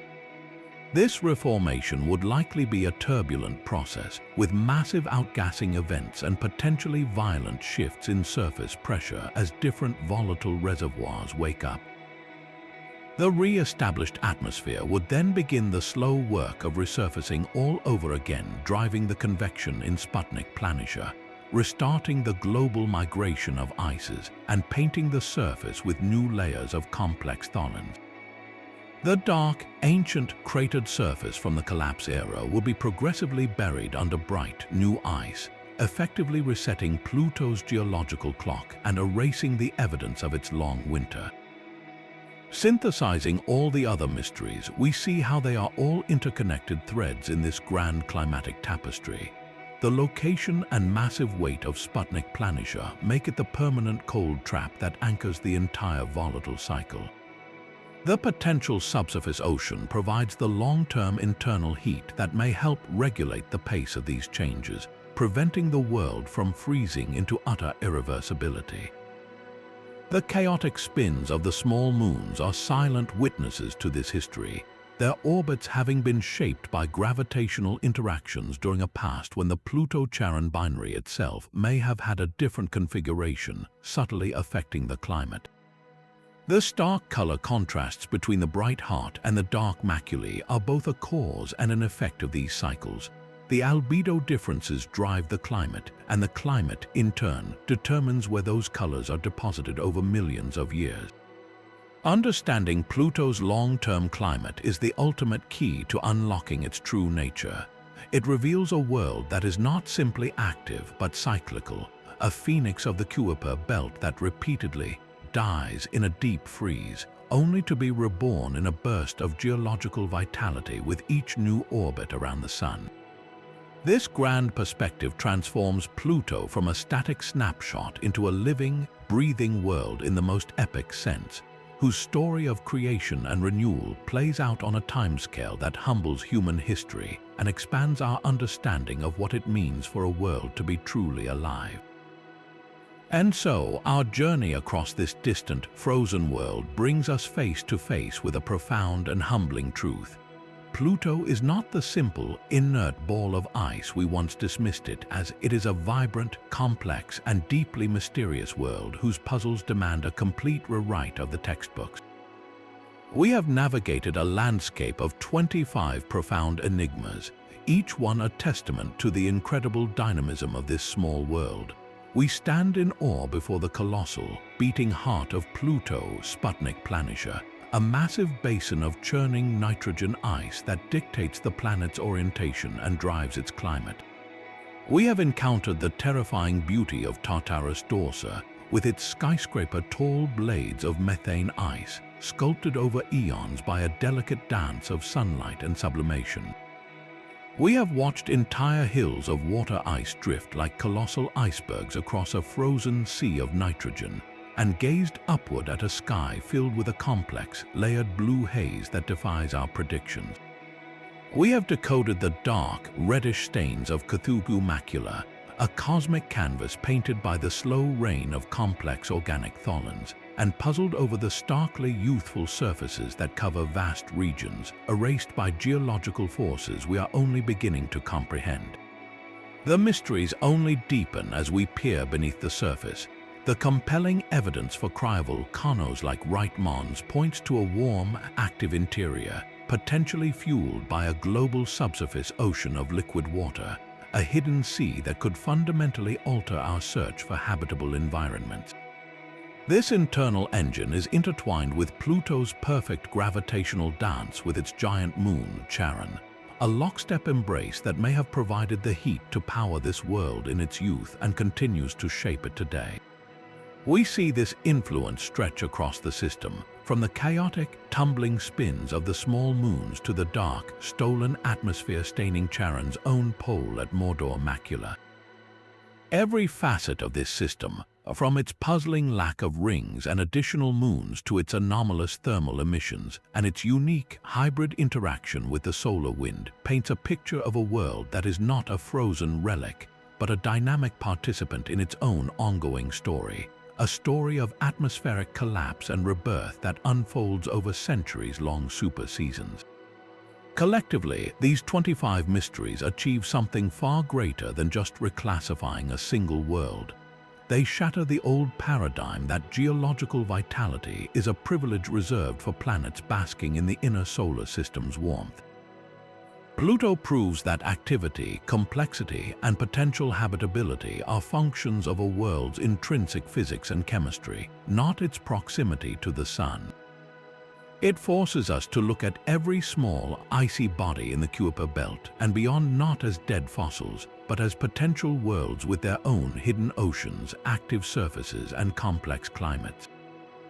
Pluto, in its defiant complexity, has become the prototype, the ambassador from a vast, unexplored frontier that is likely teeming with worlds just as strange and wonderful. It has taught us that the universe's capacity for creativity and mystery extends into the coldest, darkest reaches of space, forever expanding our sense of what is possible. The greatest lesson of all is that exploration does not end with answers. It begins with better, more profound questions. Now the journey continues with you. We have walked through these 25 puzzles together, but the conversation is far from over. We want to know which of Pluto's enigmas captured your imagination the most.